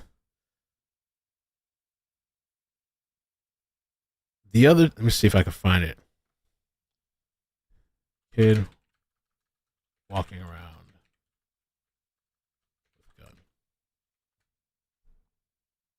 4-year-old captured playing with gun.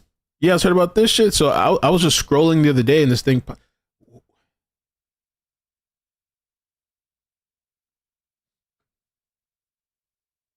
Bro.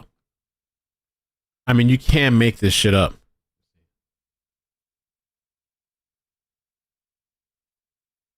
So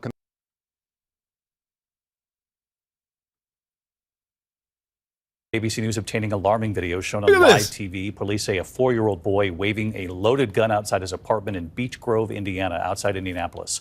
Police say the video shows him holding a loaded semi-automatic and pulling the trigger. The gun didn't fire. A neighbor describing the frightening moment. He pointed the gun at her. He was at the top of the stairs and he kind of leaned down and that's when he pointed the gun at me and said, "Look what I got," and kind of laughed, haha. Well, tonight the boy's father has been arrested and charged with neglect. He told police that he didn't know the gun was in the apartment at the time. They got to start charging these people with, just charge them with something more than that. This neglect bullshit that you charging. So what, does he get the kid back? They need to start charging these fucking parents with something else. He looks deranged too. He's deranged as fuck. They need to do an investigation into this guy and into his history and shit. Something's wrong with your ass. You need more than neglect. They need to start making up some charges. Concoct some shit with these politicians or whatever. The heck?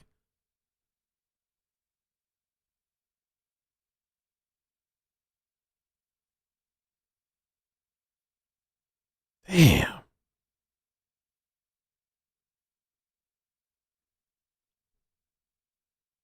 He was just getting a slap on the wrist for some psychoticness.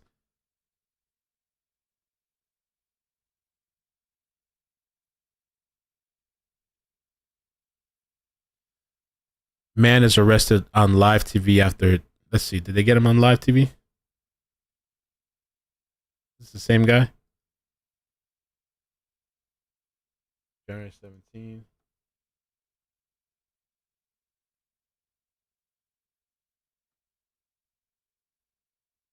Of a toddler waving around a loaded gun inside an Indiana apartment complex. The scene and arrest of the child's father played out on live TV during a reality show following police on patrol in the area. NBC News correspondent Maggie Vespa has more. Another disturbing example of young children carrying deadly firepower. This time, shocking video of a toddler wielding a gun in Indiana. A neighbor's Ring camera capturing the young boy waving what appears to be a gun and pulling the trigger multiple times. Wow. Before he walks back into his apartment saying, "Mommy." The heart-stopping scare playing out on Real's show On Patrol Live, a reality program following police when they were called to the scene. Officers at one point asking the child where he put the weapon. Where'd you put down that toy? Then searching for the gun. Control B 1236, you're in a firearm for me. Yeah, That guy knows what's going on in that household. He knows what the fuck's going The on. police incident report later confirming it was loaded. Officers arresting the child's father, Shane Osborne, for neglect of a dependent. NBC News reached out to Osborne. So far, no response. In the video, he said the gun wasn't his. I've never brought a gun in this house. Something police have not confirmed. This just the latest incident of a minor brandishing a firearm, happening only days after a Virginia 6-year-old shot his teacher on school grounds. In a virtual town hall, officials say at least one administrator knew the student may have had a weapon. And see, I've been hearing, so somebody, I wish I knew where it was at. Somebody had emailed me or like DM me on Facebook, some shit that I wish I could find it, but it would take me forever right now to do it. There's too many inboxes. But these people allegedly had prior knowledge to this kid was a problem child. And so they do that press conference sounding all nice and shit, all bullshit. Oh, we're looking into it, we're investigating, blah, blah, blah. That teacher should sue these motherfuckers. Like, sue these people.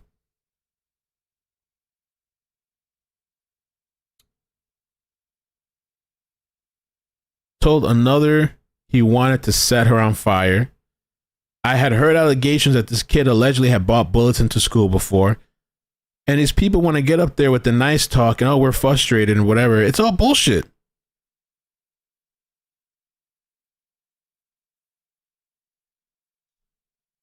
On him and searched his backpack, but didn't prevent the shooting. According to police, the gun was legally purchased by the shooter's mother. They're looking into whether it was properly secured and haven't ruled out charges. The district taking steps to try and ease fears. Walk-through metal detectors will be in place and used for all students, faculty, staff, and visitors. School there remaining closed for a second week. Advocates argue the incidents highlight a widespread risk. Nationwide, the number of school shootings per year has risen steadily since 2010, with a sharp spike in 2021, the last full year for which data was available.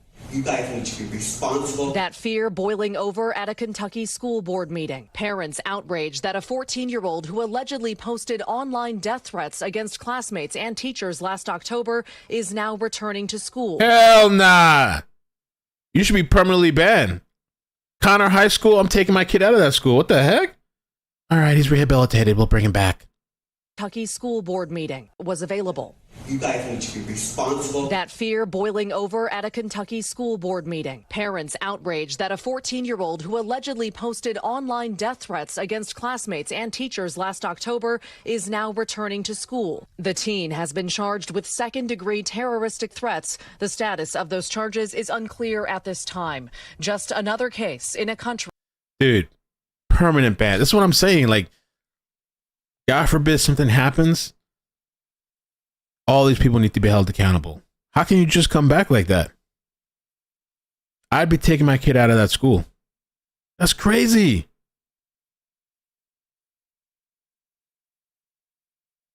And they need to look into his home life. They need to look into his parents. Hell nah, man. So apparently, Lord Almighty. All right, I need to get off this shit. Let's see.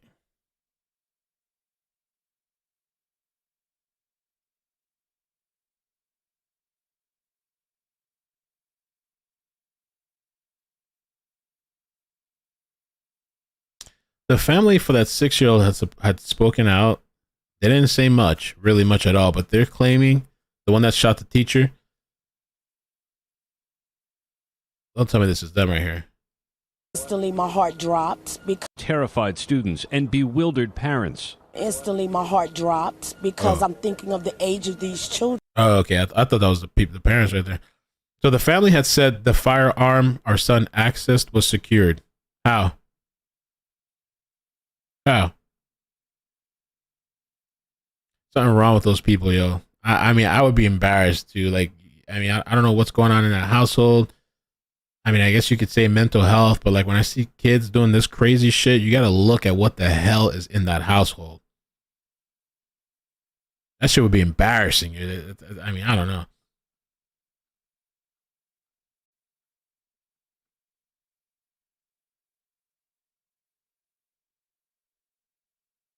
And this little kid too over here, what is it, 4-year-old, just walking around with a gun, loaded gun. And then the police get there. I didn't know that there was a gun in here.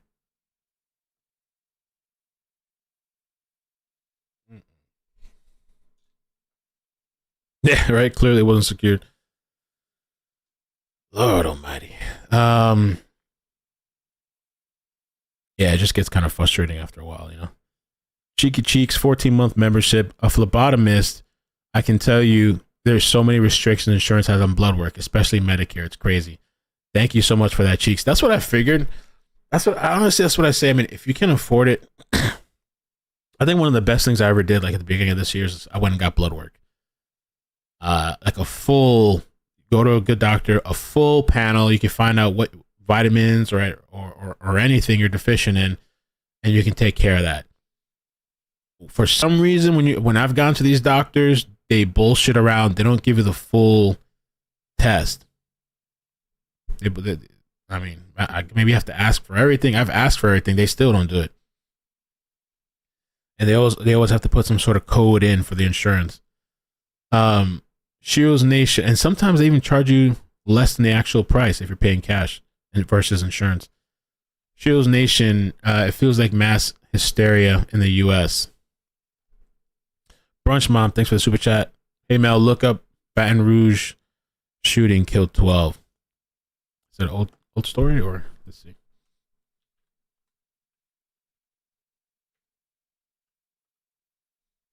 No, this is new. Oh, I hadn't even heard of this. 12 people shot, 7 injured. Let's take a look. 3 struggling to keep school. That's Louisiana, right?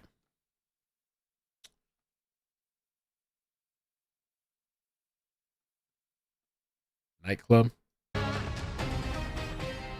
We begin on this Sunday morning with several breaking news stories. First, Baton Rouge police are investigating a shooting that left 9 people injured overnight. We're told this happened on Bennington Avenue off College Drive. Emergency officials say they transported 5 victims to a hospital and at least 4 others showed up to the emergency room in a personal vehicle. We will keep you Oh, so injured. Yeah, injured, not killed. updated throughout this newscast and on our 9. Yeah, you can't even go out anymore. Happened around 1:30 a.m. inside Dior Bar and Lounge on Bennington Avenue off College Drive. Officials said at least 5 victims were transported to a hospital by emergency crews. Meanwhile, officials added that several of the victims went to a hospital in personal vehicles. Wow, personal vehicles. I guess they just had to go, or maybe they didn't want to bother. They don't want to have to pay.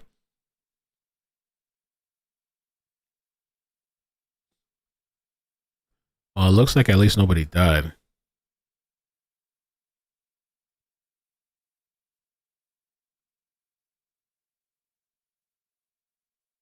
And there's very little information on that story so far.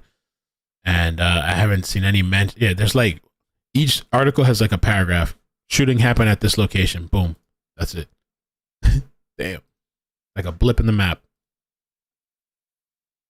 Let's take a look at this one.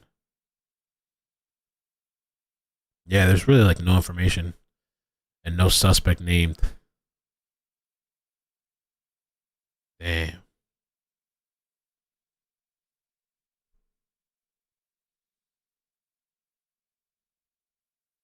Sent links GA and LA.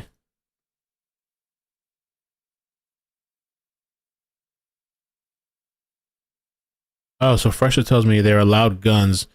We just gotta have license. Guns have to be registered. Keep them in a locked safe that's bolted to the floor and not carry them in public. Okay. And limits what guns you can have.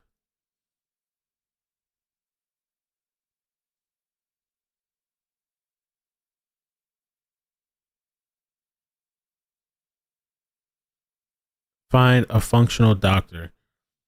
Yeah, so far I've had good experiences. I'm probably gonna look to get on insurance soon. I don't want to stay like this forever, but like, so, you know, I've been in good health. The only thing I've been doing is just getting my blood work done, my little checkup, and that's it. I've been pretty good. But I mean, I might look into something just for, I don't know, in case an emergency or something like that. You never know. But I've honestly, because I don't have to go to the doctor all the time. I've just found it to be just simpler with cash, but you never know when something could happen. I just feel like a lot of these places I've gone to, just my personal experience, these doctors, like, they're just wasting your time. They're just, I don't know, they're just kind of getting you in and out. Like, if you have an issue, they're not really listening to you, and they don't take you seriously a lot of the times. Not everybody, because I've had some really amazing people that they'll take you seriously, like this guy that I went to. Press conference set for 3 p.m. Louisiana time.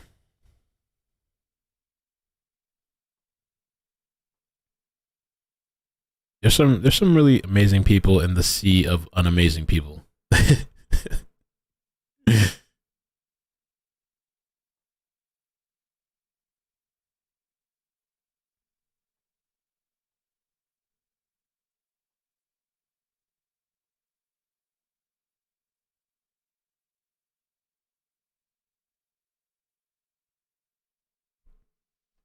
Two innocent teens killed in pursuit. I can't believe we've been here 2 hours already. The time really flew by.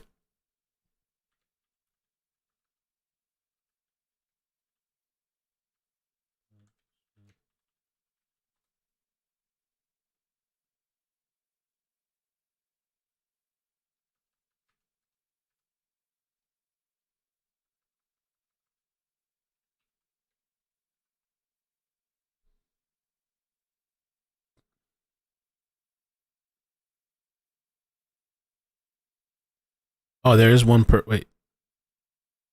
So I think they're saying there's one person dead, I think. Or no. Baton Rouge Police Department is investigating a fatal double shooting. Oh, I think that's a different shooting. Yeah.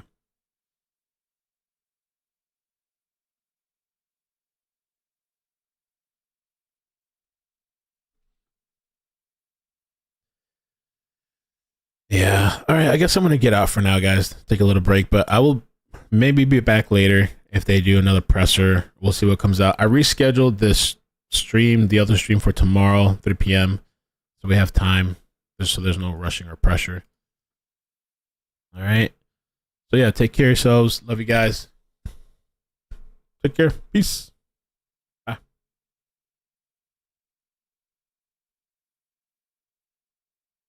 It costs $250 for a vitamin D3 test.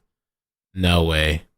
There's no way that costs $2 something, almost $300, I think, for a full panel, like for a full everything. There's no way that just to test vitamin D3, it costs $250. No way. And I mean, once you do a test, when you know what you're deficient in, then you just start taking a supplement, and that's it. And a lot of people are deficient in D3.